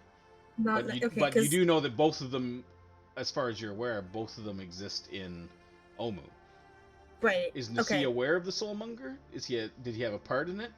That is entirely unknown. Who knows? Yeah, well, the crocodile did say when the soulmonger grinds and Nasi wraps himself in serpents, the death curse will grip the world. Doesn't say they're necessarily connected, just those two things would happen for that, and then it would be done. So.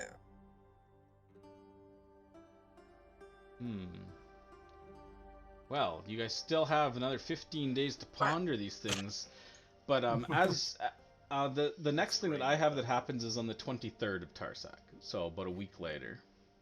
At some point between after the 15th and this event, while I'm training with T-Bolt, I would probably ask him if anybody's traced the symbol in that main area. Yeah, he would tell you that yes, they definitely have. It is not. It doesn't. It's not nothing. It doesn't do anything. Yeah, it's not a magical secret or something that they know of. Yeah, it doesn't do anything. Yeah, they were aware, like they're fully aware of being worshippers of Ubtao, the significance of mazes and tracing them and stuff, and they're aware that there is things that do have magical effects when it happens. This one is not one of them. Bummer. Yeah. So you guys continue your trainings and your meditations and your research and your conversations. The one key thing is you don't know if it's mistiming of when you're trying. You don't even know how to do it, but you don't have any. There is no other connection with Masika since the 15th. Whether you try or she's been trying, you don't even know. Maybe you're just mistiming and you're not meditating the same time as she. And do you really want to spend your, like I said, maybe she does it at certain times of day, and that's when you guys are in the can. Like, who knows, right? But either way, the connection's not there again up until this point. I meditate while I'm on the can. Archie thinks it was the drugs.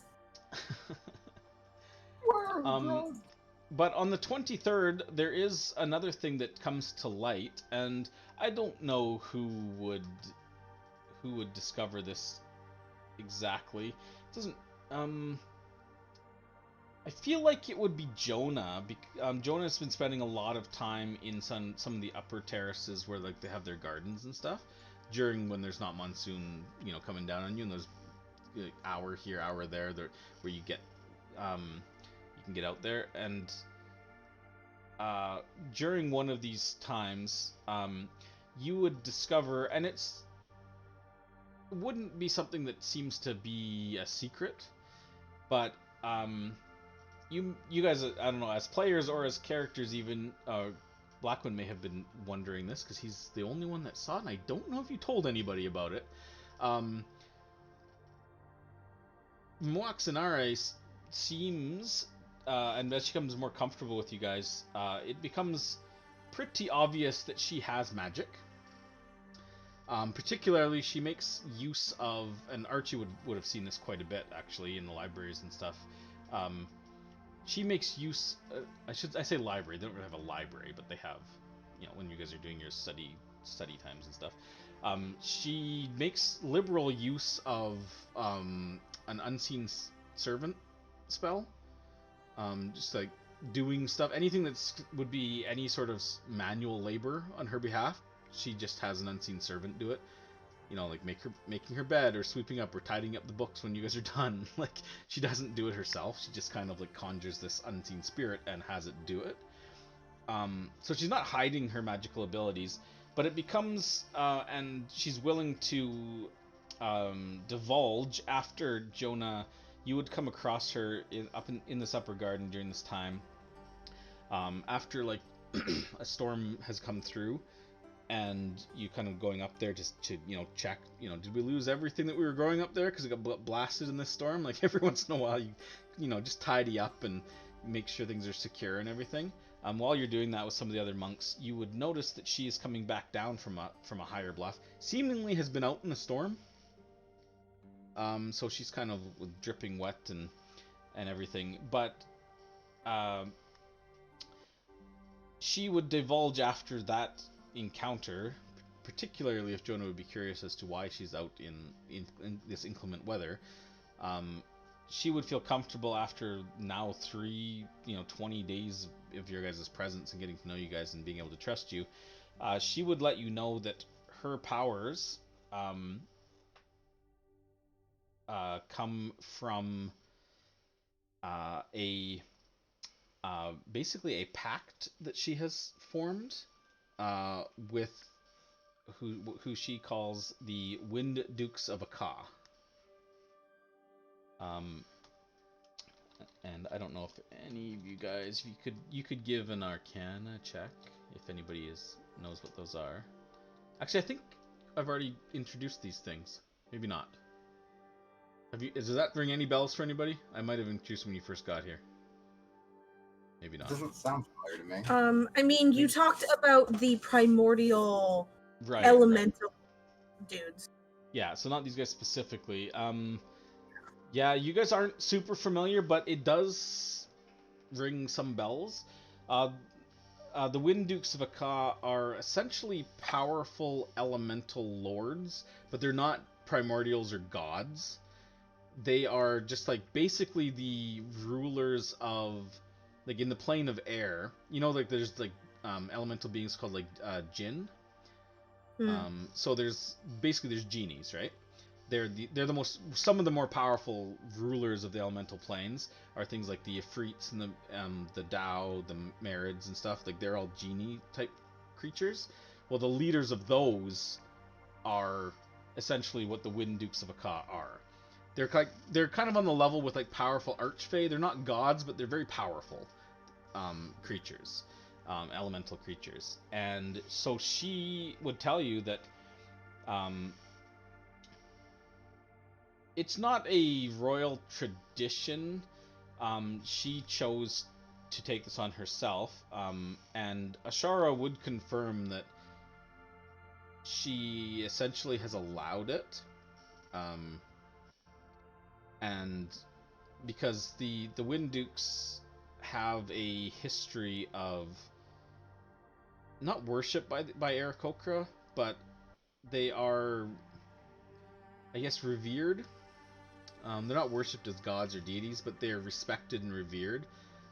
They're not really evil or good. They're kind of like just these neutral beings. Most of the elemental planes are neutral in nature.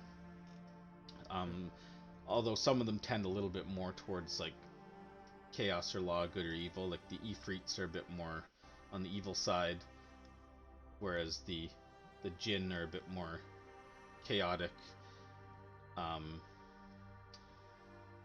Dao are very lawful, and the Marids are generally considered good, but they're not hard and fast rules. So she has made this compact basically in exchange for power.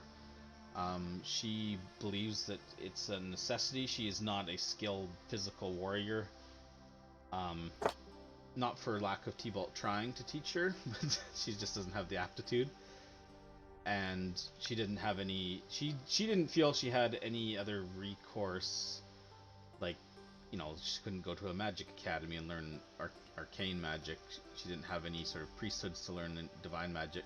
So this is the route she chose in order to, because at some point she needs to stand on her own 2 feet and be able to defend herself if absolutely necessary. So she has forged a compact. Essentially, she's a warlock. Although she wouldn't call herself that, but mechanically, she's a warlock. She has a pact with the Wind Dukes of Akka. Her powers generally are around air. She can do things like... She doesn't tell you probably everything she can do, but essentially she uses air-based things like unseen servants, gusts of wind, some lightning-based stuff, like her Eldritch Blasts are lightning damage. Essentially, she bolts of lightning she throws instead of Eldritch Blast. Functionally, it's mechanically the same. Eldritch. Bzz. Eldritch Bzz. I like that. And other things, she can very briefly fly if she chooses to, but that's pretty taxing. She can only do it a short time, once a day, i.e. it's her highest level spell slot. Or I know warlocks have like the same level, but it's one of her most advanced things is fly. She have a Mystic Arcanum. Sure. Is that how they work? I can't remember. Well, that's for spell slots above 5. Mhm. Yeah, fly I think is a level 3 spell. It's not. It's on the par with like fireball and stuff. But it's only it's like 10 minutes, right? Yeah. Yeah, it's a pretty short. So it's just not like she can just go flying for hours. Like it's a very short thing. But then she's got like she can do things like invisibility. You know, that's how she's not going to Blackwind's place and that kind of thing. So she would share that with you. She wasn't hiding it before, but she didn't really explain her abilities before this point. But yeah, occasionally during storms or it's not often. The Wind Dukes are kind of capricious. They're kind of chaotic. They're kind of hands off. But she occasionally tries to commune with them to understand, you know, in exchange for these abilities, if there's anything she can do for them. And a lot of the time she doesn't really get an answer. But anyways. Do they have a specific name? Or are they just the Dukes? There are specific names. That's a good question, Jonah. The one that she has in particular, if I can remember, or if I can figure out how to pronounce it. So, yeah, the Wind Dukes, she doesn't know everything about them entirely, like all of them. They're, like I said, they're kind of like the upper class, noble kind of class of creatures, so there's probably lots of them that exist, but the one that she knows in particular is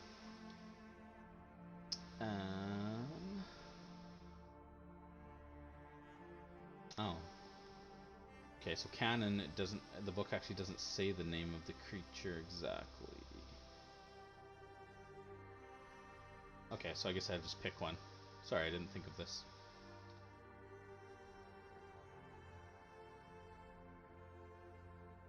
Yeah, okay, so I will rate it. I'm not sure how to pronounce this. It looks like Hudim or Howdim is the name of the one. He is focused around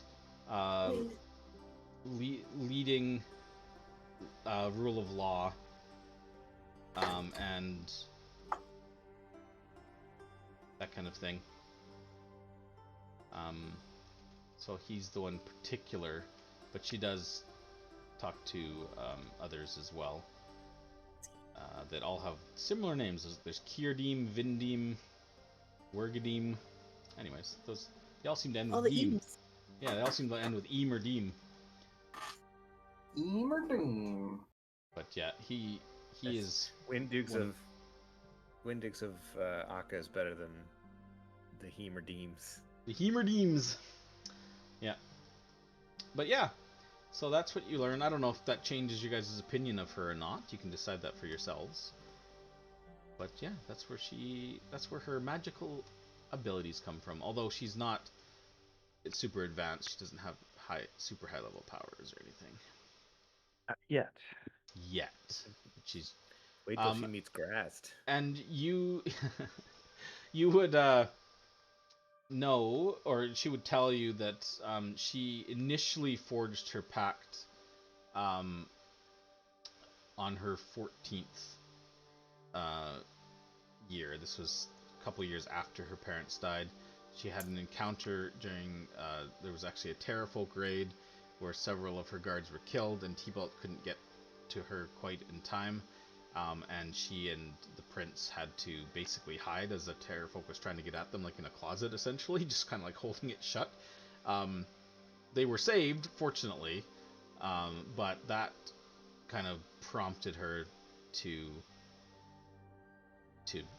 seek out a means of defending herself and her brother should their guardians here ever, if a situation like that arises again. She didn't like the feeling of helplessness against a creature that essentially was just a brute that she couldn't really do anything about other than hide. So at that point she sought Ashara's counsel and kind of was pointed in the direction of, since she didn't have any arcane aptitude.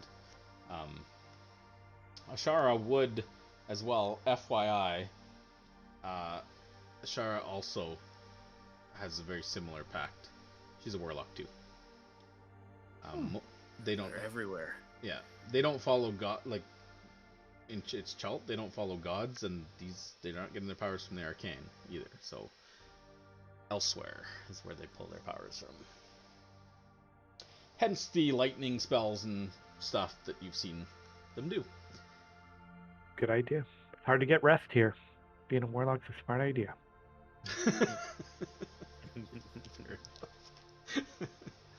Yeah, so that's what you guys, that's what happens on the 23rd. You would learn that little tidbit of knowledge.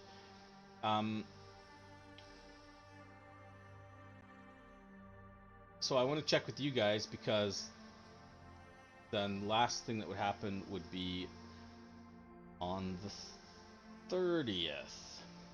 Sorry, second last thing that would happen would be on the 30th of Tarsec. So this is a full month after you guys have been here, essentially, almost. Oh my god. This monsoon season's never gonna end. It's only supposed to be a week. Yeah, so I just want to check with you guys if there's anything other than what I've talked about. There's gone through a lot, but other than any of this stuff. I mean, I have a list. Sorry, go ahead, Andre.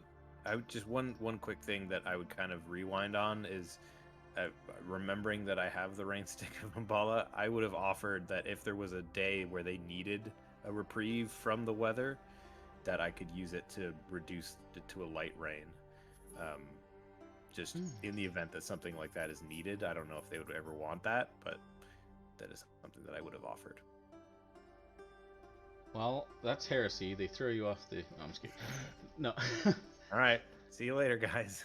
I don't know if they would take you up on that, to be honest. I feel like the natural flow of the elements and the wind and the storms and everything is just something that they see as natural and should just go with, essentially. But yeah, I don't see a reason for them specifically to take you up on that. So. Okay. I have a list of things Archie would ask about, so I don't know. Sure. When... Oh, might as well do it now, because after this, you guys are never coming back. I mean, getting destroyed.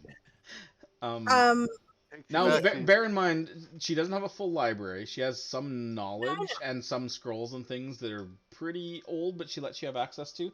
So run down your list, and I'll let you know if they can tell you anything at all here. That was basically what I figured it would be.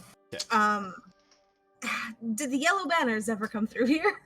Or did they ever see traces of them in the area? The About a year yellow, ago? the yellow banner, they don't know them by that name, but if you had described them more effectively, they never came I up would to have the shown. monastery. I would have shown the picture. Yeah, and... they T-Ball would recognize them. They did make base camp. They didn't bring them up. They were passing through essentially on their way to Nangalore. Okay. You guys knew they were heading there though. No, you said Mesro. I am almost positive that journal, if you read that entry, it says Nangalore. You have the journal entry on you, right? Devlin's journal? Oh, we sure do. Soggy journal, right? I'll look it up after I go through these, so we don't. Chinangalore. Okay. Yeah, it's one of the first things. He insists our best way to find the fabled Omu is to first locate the Garden Palace of Nangalore. He insists it rests north of Lake Lua, which feeds the River Olang, at least 10 days south. We depart tomorrow. So they were heading to Nangalore, not to Mesro. Hence why nobody in Mesro had any clue about anything about the Yellow Banner, because they were never there. Well, that's what I say. I had a note that says Bertrand wanted to check out Mesro. Artists and them in your vision, they were heading to Mesro. Sure, I must have just mixed up the two. Yeah. But yes, they did meet them briefly, but they didn't stay. They camped near the base and asked permission to do so, and they knew that they were heading to the Garden Palace, so they gave them some directions. But otherwise, no, they didn't. I mean, that was over a year ago now. But they didn't have lengthy conversations, and they didn't stay here, so they can't really tell you anything other than that. Yeah. Okay, they never came back through. They never came back. Was the full party in the picture? Everybody in the picture there, including the journal person. Yeah, everybody who was in that picture was there. In addition, they had probably about another 6 people that seemed to be just general like hired porters, like carrying equipment and stuff. And they had a tabaxi guide. She would say he was an older tabaxi with kind of like orangish fur spotted like leopard like. Was it Eclipse? No, Eclipse looked like a big lion. But yeah, he was kind of like a gangly older tabaxi. He must have been probably like 60s, which is pretty old for tabaxi. They don't live that long. I think they lived to like 80. So he was in like his 60s at least, and they didn't get his name, but he seemed to be a guide. But other than that, they can't really tell you anything else. So like I said, they didn't talk long enough, other than some brief trade of supplies and permission to camp at the base. They never came up, and they left the next morning. Interesting that the journal was left behind. They didn't mention anything about a journal. Yeah. Like I said, they didn't get any information about who they were. They didn't get their names other than their leader, which he vaguely recalled. He probably wouldn't even recall the name unless you told it. Like when you said the name, he would remember. Oh yeah, that's his name. But he probably wouldn't have been able. Like T-Bolt wouldn't have been able to just say, yeah, it was Lord Brixton. No, but if you had said like this guy's Lord Brixton, you'd be like, yes, he remembers meeting him. He's the one he talked to. Okay. But yeah. Okay, good to know. He didn't get the rest of their names, but he does recognize everybody in that photo or that drawing. That's not a photo. Okay. Do they know anything about the Daijobi Senga? Yeah. This is one of the things that I will be talking about shortly. Okay. Because Ashara will essentially is going to give you, not once monsoon season starts wrapping up, she will, and she's probably been talking about this on and off about what you guys are trying to do to get to Oralunga. Okay. But yeah, so might as well talk about it now. Daijobi Senga, she's aware of what it is, but she's not she knows the concept of it, but they're not super familiar with it. She does know that it is it is said to have been kind of a primordial force that kept the continent thriving in the absence of the gods. So whether it was given as a gift from Ubtao over the land or not, she doesn't really know all that much about it, but she's aware of what it is. Some sort of like mystical primordial force of nature that keeps the lands lush and vibrant, essentially. Okay. Does she know anything? Do they know anything about Tamalka and the ways to get there? Nope. Okay. No. Uh, she probably might be. No, she wouldn't know the location or anything. She's never been there. It's too far away. okay. Yeah, I wasn't sure how far they'd gone in the north areas. Do they know anything about the Soulmonger? Never heard of it.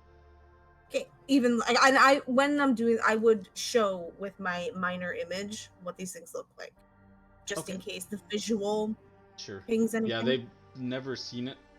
They've never heard that word. No idea about the soul. And then the other three things I was at one of the three is the images we saw in the temple in Mesro with the other beret. So the red dragon with the symbol, if they've ever seen that dragon, is it from the description, she would be aware of, although they've never interacted with because they stay out of its territory. She's aware of Zindalor. The T is silent, technically.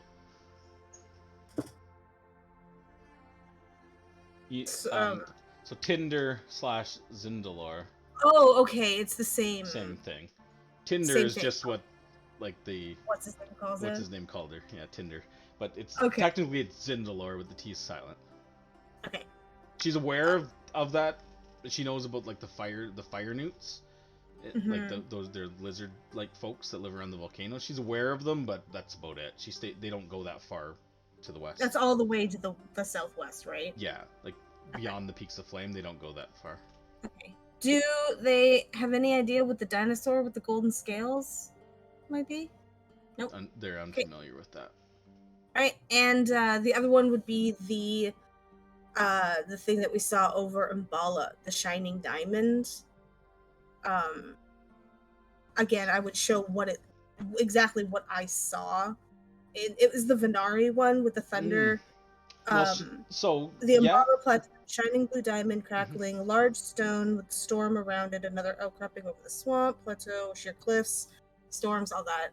Yeah. So she's well aware of. She's not quite sure what that means. You seeing that? She's well aware of Venari. He was blessed with the power of storms and everything. He was like the Aarakocra. They didn't worship him, but definitely like he's probably on par with like the Wind Dukes, like revered out of all the beret. The Aarakocra would have turned to him. The blue diamond with lightning is his symbol that he wore on his armor. It's his like heraldic symbol that he would have used. So she's definitely aware what it means to have that symbol and those storms above Imbala, and where was the other one? Firefinger? It was Imbala, and then it was over the swamp and a plateau with sheer cliffs is what I've got it with the storms. Yeah. Another outcropping over the swamp, plateau with sheer cliffs. Yeah. So the one that you're aren't aware of it, like what it is Firefinger. She can confirm that. Okay. Given what it looks like she doesn't really understand what you saw or what it is, but she does know that in the past, places like Kir Sabal, Mbala, Firefinger, that were like closest to the sky, which was his domain, they were important to him. Okay. Yeah, because we were. And he would visit often, but that would have been before her time, before any of the living Aarakocra here. Like they disappeared before any of them. None of them would have met any of the beret, right? Like they're not old enough. Knowing the information that we have now, would Archie be able to Liz obviously can't, but you might be able to feel did we see anything in Umbala that may connect to Venari? Thinking back on the information we have now, like the statue or anything that we saw there? But Well, wasn't there I would say the difference between what you've seen in these images is the one place which now you know is Firefinger seems to be the place that was in the vision you saw was still like a tumultuous storm, like darkness, lightning, stormy. The other two seem to have like which was Kir Sabal and Umbala, seemed to be the like swamp. Peaceful. Yeah, Kir Sabal looks over the swamp, right? Seems to be peaceful. The only thing that I would say would be you were at Umbala, you did cleanse it of a pretty significant corruption by killing Nani Poo and freeing all the ghosts and stuff there. Okay. So that may have calmed Maybe the storm there. That's because I mean I would say like through lengthy conversations over the time with Ashara, you could potentially come to that conclusion is perhaps Firefinger there's something there that's I mean okay. Knowing that those three high plateaus were sacred to Venari, if I could say it right, potentially maybe what you've done is cleanse one. Kir Sabal seems to be cleansed already. It was never nothing bad happened. So do they have any other information on the rest of the beret, specifically our mom? Nothing that you wouldn't have already learned through elsewhere. They can't really expound. It's not their area of expertise. Essentially, Mesro and the beret. Yeah, they're just kind of close-ish. I thought maybe they had in their writings or something. Figured I'd ask. And then, lastly, do they have any spell scrolls or spell books or anything that? Nope, they are not arcane casters whatsoever. None of them.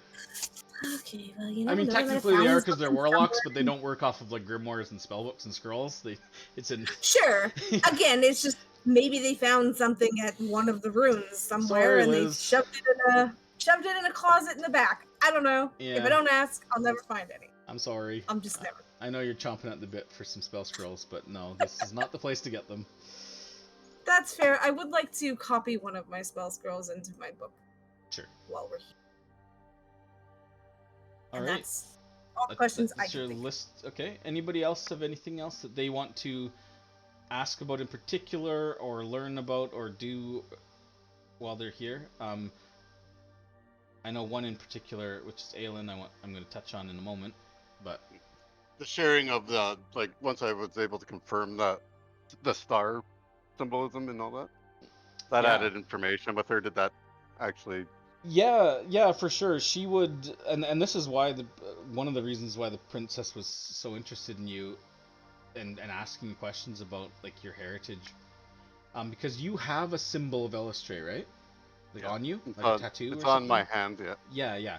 So learning about that, and she's just interested because she knows about the Verdant Drought.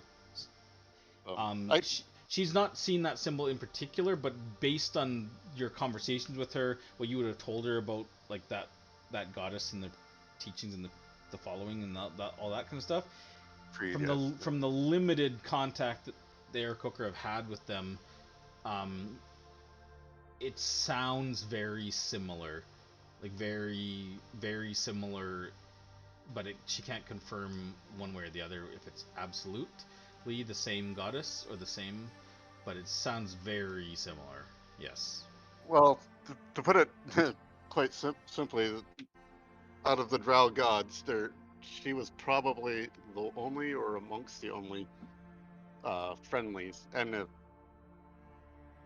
good-natured ones. So the fact that they kind of openly show that they worship actually speaks a lot. Yeah, like they like I said, they've never been into like the heart of their like beyond their borders. But even at the borders, like they're aware of their worship of like the moon and the stars and things like that, just through the brief conversations and interactions they've had. They're aware of that, but they don't know the name of the god. They don't know their rites. They haven't seen any temples or anything like that. But yeah, from the descriptions you give and what to worship Elistray in the open in the Underdark probably would cause you to be hunted. So yeah, and they seem, like I said, they're isolationists for sure, but they don't seem like they don't seem like they're not paranoid. hostile. They're not hostile. They seem peaceful. But peaceful, but also secretive. Secretive and protective, and they don't allow outsiders into their borders. At least up to this point. But again, it's pretty limited contact, and they're a fair ways away. It's not an easy journey, especially going. Like it's pretty hard to get there, even for the Aarakocra, even if you can fly. The Sky Lizard Mountains are pretty tall, and birds can't fly at super high altitudes. You still gotta be able to breathe and have like air to be able to fly. So it's a difficult journey even for the Aarakocra to get there. So the limited contact they've had with them, they can't, it's just difficult. But she'd like to explore that further with them, so she thought maybe having some sort of understanding, if it is indeed the same god, might be helpful in the future, for any future contact with them. So she'd probably be pretty grateful to learn anything you tell her, basically. Yep. I share what I could. Alright. Anything else from anybody? Not that I can specifically think of. I think Baz would just be, enjoying his time there, kind of doing the stuff I talked about last week, and yeah. Okay. Jonah has some stuff. Okay. One, we were going to look for Kate, preferably, seeds. Now right. that I was looking for, now that I'm trained in botany. Yeah. Can you do? Yeah. Sorry, I forgot about that. Yes. Can you do? We'll say 6 nature checks to simulate the amount of hours you could do when it's not storming to actually look for them. You can do them all with advantage, because you would have had at least someone helping you, I'm sure. If not, do you get advantage anyways? No, you get like double dice if you do it, right? Or something like that? Yeah. So, no, I get advantage anyway, because that's one of my feats, is when I'm looking for rare plants. Right, yeah. I knew there was a reason. You got it. Nature. Yeah, or whatever, the foraging survival, check. right? Yeah, the survival check. That's it. I know how my own system works. No, I have to re-click advantage. Yeah, you'll have to do it every time, unfortunately. Okay. It's two successes, right? 3. 4. Nice. These rolls. Nice. Wow. 5. So 5, but you did a nat 20 on the last one. Which I think maxes the dice, yeah? Or doubles the dice. I can't. Let me look at my own roll. Max? One max is one, and 25 does something, and a natural 20 does something else. Right, but he can get 25. Nat 20 gives +1 die on the roll. Yeah. And then I think 25 maxes the dice out. Yeah. Exceeding DC by 10 maxes, yeah. Mhm. Yeah, but he can't get there, even with a nat 20. Nope. So. Sure, we just weren't sure which was which. Yeah. Okay, so that means you get 5. How much is Keith? A D6. So 5d6, but then you double it. So 6 66s. Wait. Because you have one extra die roll for the natural 20. But you have a thing, right? Right. Any ones become 2s. Any ones become 2s. I knew there was a thing. Okay, so you get 6 die 6 worth of Keith. It's a lot. And then re-roll any ones, so you have... Or not re-roll, it just goes up by 1, so 23. Oh, so 20. So 23. Well, so, Nice. I mean, that's a lot. over the course of 6 days, not bad. and that would have been like an hour here, a couple hours there, like in between, because you never would have had probably a full day to look. So it's kind of like over the course of the whole time, it's equivalent to 6 days of searching. So That's good. All right. I would also ask about that airship we're supposed to be looking for. Being that these guys fly, have they ever seen an airship? Good call. Good call. I forgot all about that. clever, Jonah. I wondered if anybody might mention that. I was gonna ask about the golem thing and stuff, but I'm like, there's no way. That's way over in the west. They'd know, but they are aware of occasional airships that come through towards Port Nyanzaru. It's a rare occurrence, very rare occurrence. They are aware of some. As far as a crash, they are indeed aware. They would be able to confirm. Well, not that. So you guys weren't sure of this before, but on your map you have a little pin off to the west that says canopy something. They can confirm that there's an airship crash there. There's some of their scouts saw. They don't know. As far as they're aware, there were no survivors. At least there was nobody there but they didn't investigate fully. Like south of Mbala. Yeah, where that pin is that says canopy something. They can confirm that that's the crashed airship. It's in the canopy of the jungle. They, like I said, they didn't investigate it. It's really far out. That's almost at the edge of where their scouts have travel. So they didn't investigate it, but they are aware that it crashed there. Do they know why it crashed? They didn't investigate. They just saw it in the canopy, so they're aware that it was an airship crash, but they didn't. At the time that their scouts were on their way home and didn't have the... They didn't take the time, essentially. They just decided to keep moving on. All right, and the last thing I want to do is I'm making a wand of secrets, and I'm using it around Kir Sabal. That's right, yeah, you mentioned that last time, too. I'm just updating the notes since you know this now. This is the wreck of the... they could also confirm that it had written on the side Star Goddess. So it's the wreck of the Star Goddess is the name of the airship.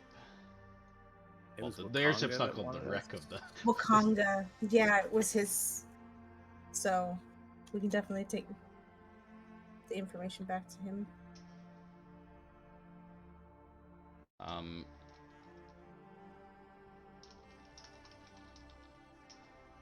Did we ask how far south the Tariki River went? That was one of... well, we haven't touched on that yet, but on your map. Sorry, I missed this entirely. Thank you for bringing this up, Red. On your map, you'll notice that the pin up to the northwest, that used to say frog image. The Kir Sabal people could confirm that in fact is a Grung settlement known as Dungrunglung. And they can also confirm that it sits just south of the mouth of the Tariki River. The Tariki River originates underground up on like a hill and kind of flows downwards from there. The Dungrunglung is a larger Grung settlement in a large wetland just south of there. It's the largest concentration of Grung in the area that they know of. They have relatively peaceful, but they don't really interact with them too much. But they have traded on occasion with them. So they are strange people that the Aarakocra don't really understand too well. So they don't really interact too much. But they can confirm that basically where that is the mouth, essentially where the Tariki River starts. Okay. Do they know if that is one of the 9 god shrines? If that's the Grung shrine? She's not aware of god shrines. I would explain the 9. She's aware of the 9 trickster gods. In fact, she can tell you all about those. She's Right. So I would say that we were told there were like 9 shrines, one to each of them. But yeah. but she doesn't know anything about that. She would probably. Actually, it's good you bring this up because she would probably tell you that while the 9, they call them the trickster gods, but they're the animal gods, the animal spirits, whatever you want to call them. They're not gods, or at least she doesn't believe they're gods. Gods don't have any. They're not gods. Don't the gods aren't in Chult, right? So they're not gods, Right. but they're primordial animal spirits, whatever you want to call them. She would tell you that from her teachings, what she knows is when Ubtao left Chult, there are 2 prevailing theories. One is that these primordial spirits were always here, tied to the land, and that in the absence of Ubtao, that they just kind of came to prominence because they weren't worshipped until after Ubtao left. They're newer. Well, they're potentially newer and older. It's hard to say, but as far as like worship of them, that didn't start happening until after Omu, or not after Omu, after Ubtao left. She would tell you that so that's one theory.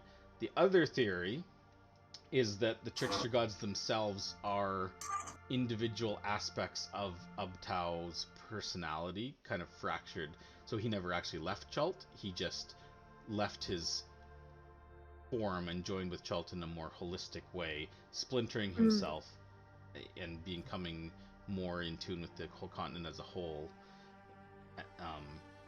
And whether that's an aspect of, you asked about it before, the Daijobi Senga and the trickster gods, are they one and the same, or do they originate from the same place? It's hard to say. That's the other prevailing theory. Either way, she would say the only place that she's aware of that had any sort of building shrines to or worship of them was in Omu itself. After the Ashaudin were slain, after Ubtao left, she knows, and the records show that even up through Napaka's day, or even previous to Napaka, the previous ruler before Napaka, even, which she doesn't know, she's not aware of the name actually. That's not part of her records. But she knows that they built shrines and worshipped those gods or those spirits in Omu. So, but outside of Omu, she's not aware of any shrines to these out in this Chult in general. There might be something in Orlunga, but she's not.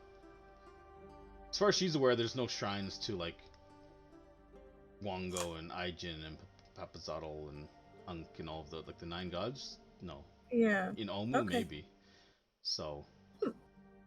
Yeah, she kind of basically, the gist of it is she doesn't. As far as she's aware, she thinks that you're mistaken and they're not. Their shrines aren't scattered across Chult. If they're anywhere, they're in Omu. And if there's 9 of them, maybe she'd feel confident that in Omu there'd be a shrine to each for sure. Sure. Maybe that makes revealing Omu a lot simpler. Maybe we go there and like just in a perimeter around the city. There's 9 statues. It's just bum bum bum bum bum bum bum. You're in. Yeah. Maybe. What does a Wand of Secrets do? Let me look at I this. have no idea. It's like find traps, but better. If it doesn't find traps.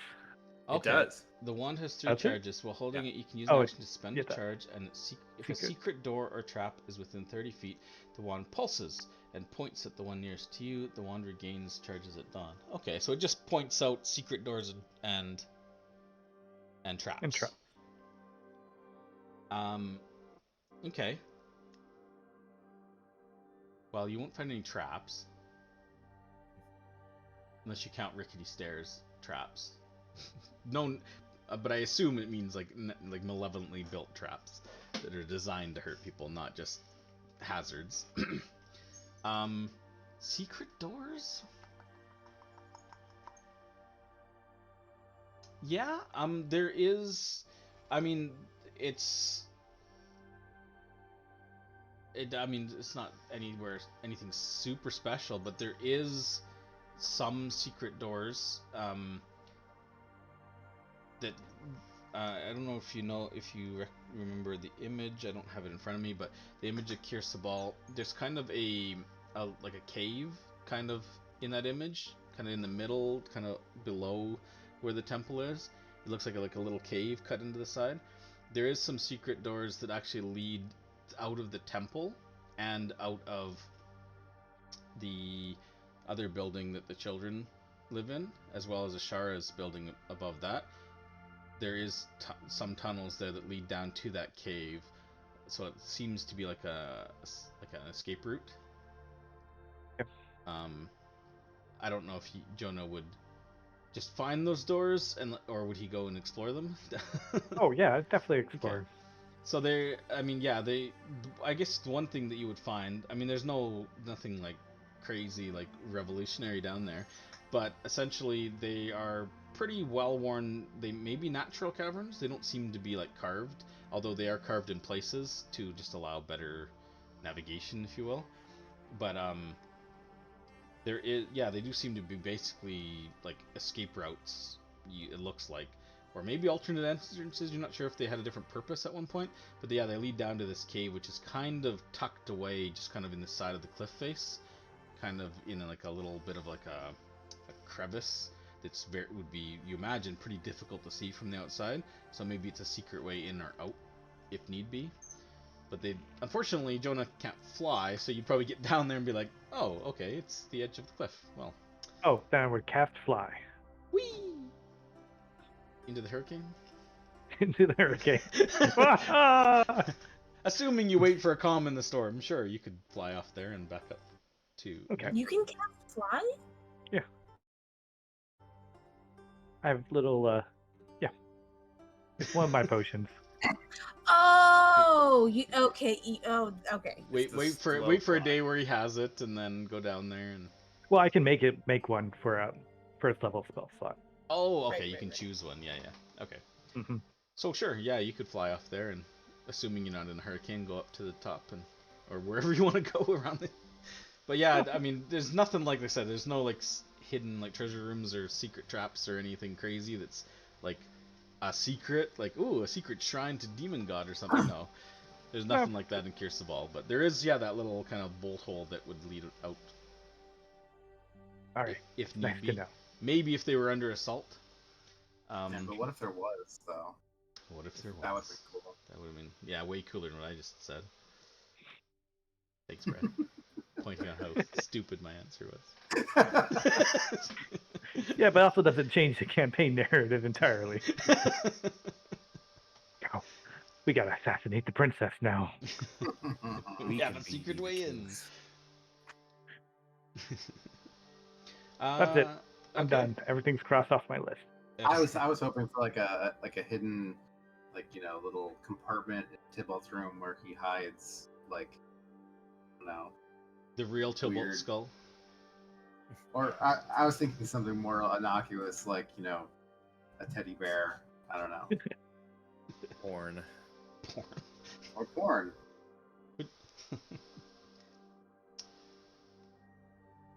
Okay, well. So that takes us to the end of your time at Kir Sabal, mostly. On the 30th, the weather kind of subsides pretty substantially, and your druid craft would tell you, and the other monks or whatever who are kind of in tune with the storms and weather could tell you that it seems, because things have been getting progressively less frequent and less intense over the last probably 3, 4, 5 days. At this point, it still rains a fair bit, but it doesn't seem as dangerous, and it seems to be letting up. And it's about the length of time that the season usually lasts, give or take a week or two. It's kind of usually between like 3 to 6 weeks the monsoon season lasts. So this is kind of right in the area where they'd expect it could start dying off. But it is also the night before green grass. And once it's kind of discovered that, not discovered, but once it seems like it's getting close to the time where your time here is through, Ashara would tell you that, well, one, she would tell you a couple quick things, which I will get into in a moment, but she would also let you know that if you are going to be leaving shortly, that tomorrow on Greengrass, assuming the weather is fine, which their Druidcraft says it should be, they will be celebrating one of their holy days, which falls on Greengrass. They don't call it Greengrass.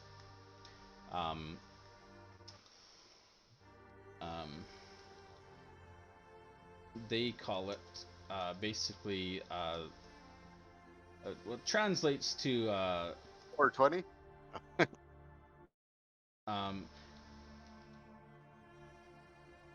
Well, it translates in common to the Festival of Violent Lights. Oh. But it's a holy day for them. So they would say that you're welcome to stay one more day to celebrate it with them, but they understand if you want to leave immediately in the morning instead, because it doesn't happen until after nightfall. I want to stay. Would you say that? I guess maybe this is a little bit up to me, but like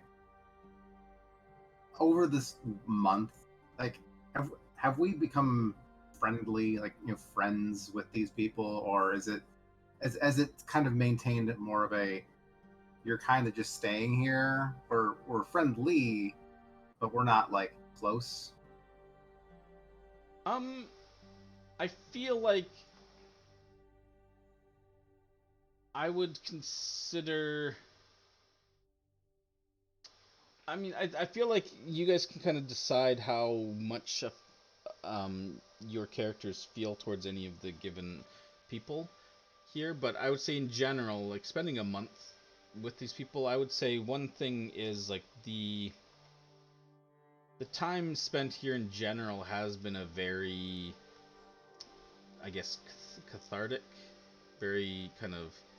I mean, and like I said, you guys can decide how your characters feel about their time here in general, whether you've been super bored or just itching to go, or you loved it or you didn't, or whatever. But in general, it's definitely been a very peaceful time and a very kind of relaxing in a way for the most part, even with the storms outside and the various revelations and things that has happened.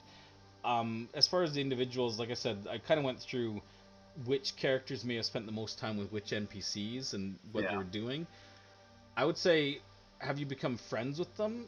If your characters might consider them friends with some of them. I mean, the little kid probably sees you guys as friends, but he's a little kid, right?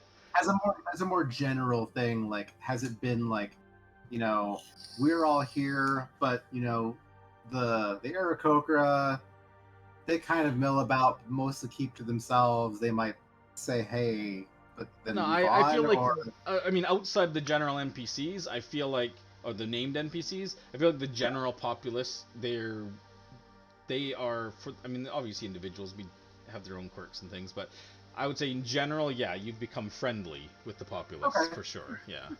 Good enough for me. Yeah. I would say, we've come to know these people. I'd certainly like to, what's one more day? My name is Blackwind, and I like to party. And Baz would be right there with you. And it's like, yeah, if it was like, oh, it's 2 weeks from now, then okay, fair enough. But it's tomorrow. But coincidentally, it coincides with the end of the monsoon season, so it's like I planned it that way. Nope, it's all just random. as I too like to party. I mean, look at me. Party like it's 1999. Whatever the year is. It's party like it's 1504. Oh.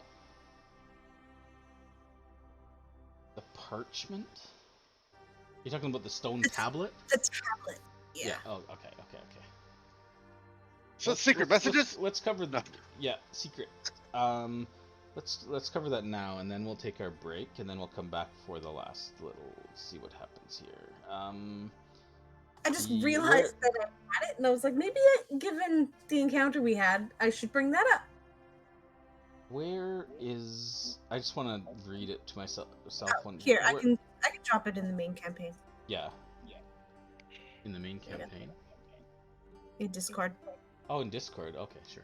I kept screenshots of all of those. Oh, don't you have the item on your character? I do, but this way it's an image that I can just pull up outside of Fantasy Grounds if I wanted to ponder it. Sure.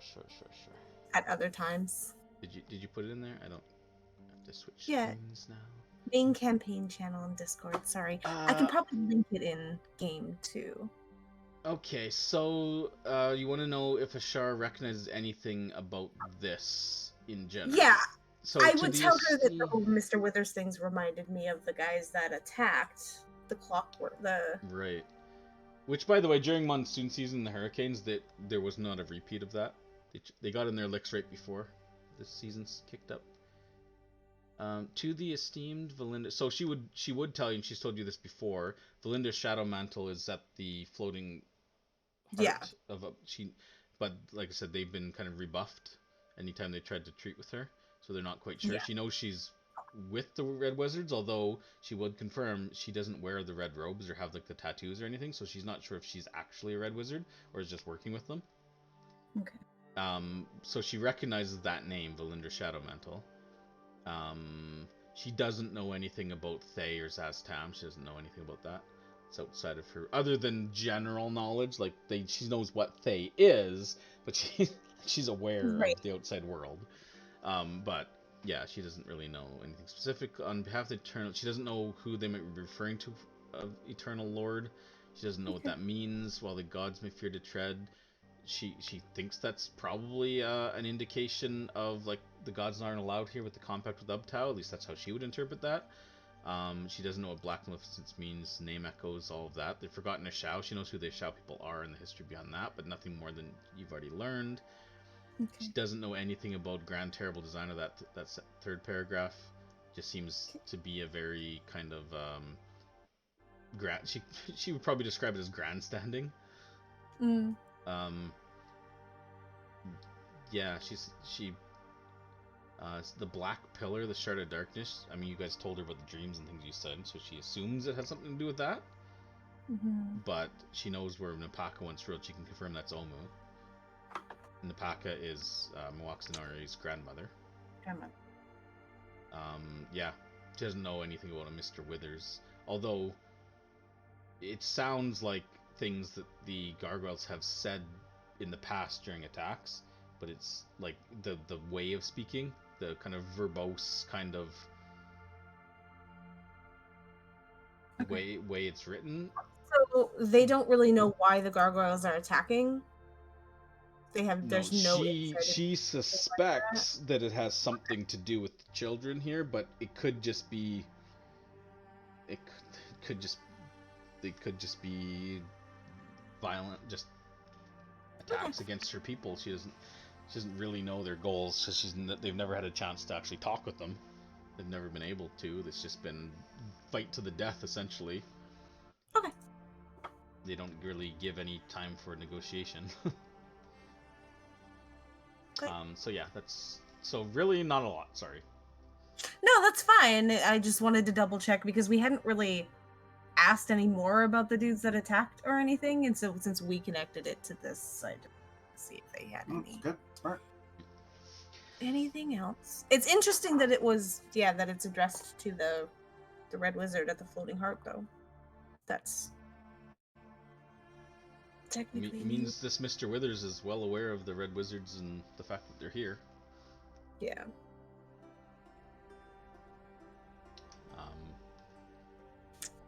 It also seems to indicate that up until this point, they're not in league with each other, right? Because it looks to be like a extending Mm-hmm. a introduction kind of thing, right?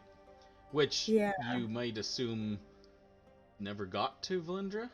Yeah, interesting that it was on the ship.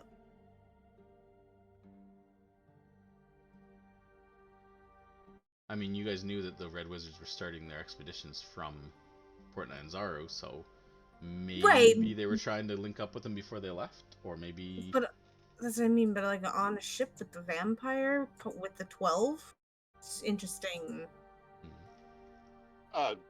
We didn't know if it was a vampire on there for sure. Well, I mean, I'm under the assumption it was a vampire. I just did something completely over the top, just in case. Archie rolled really low on vampire knowledge, so she's just going with vampire. She's like, ah, it was a vampire. We found vampire blood, and we found a coffin, and Found a that's coffin, enough for and me. Sink it and burn it. Effectively, we drowned a coffin, to our knowledge. Oven full of dirt. Okay, why don't we take our break here, and when we come back, we will see what happens on your last day and night in Kir Sabal.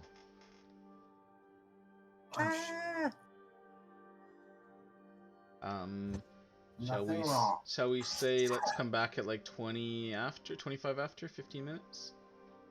Sure. Great. Great. Okay.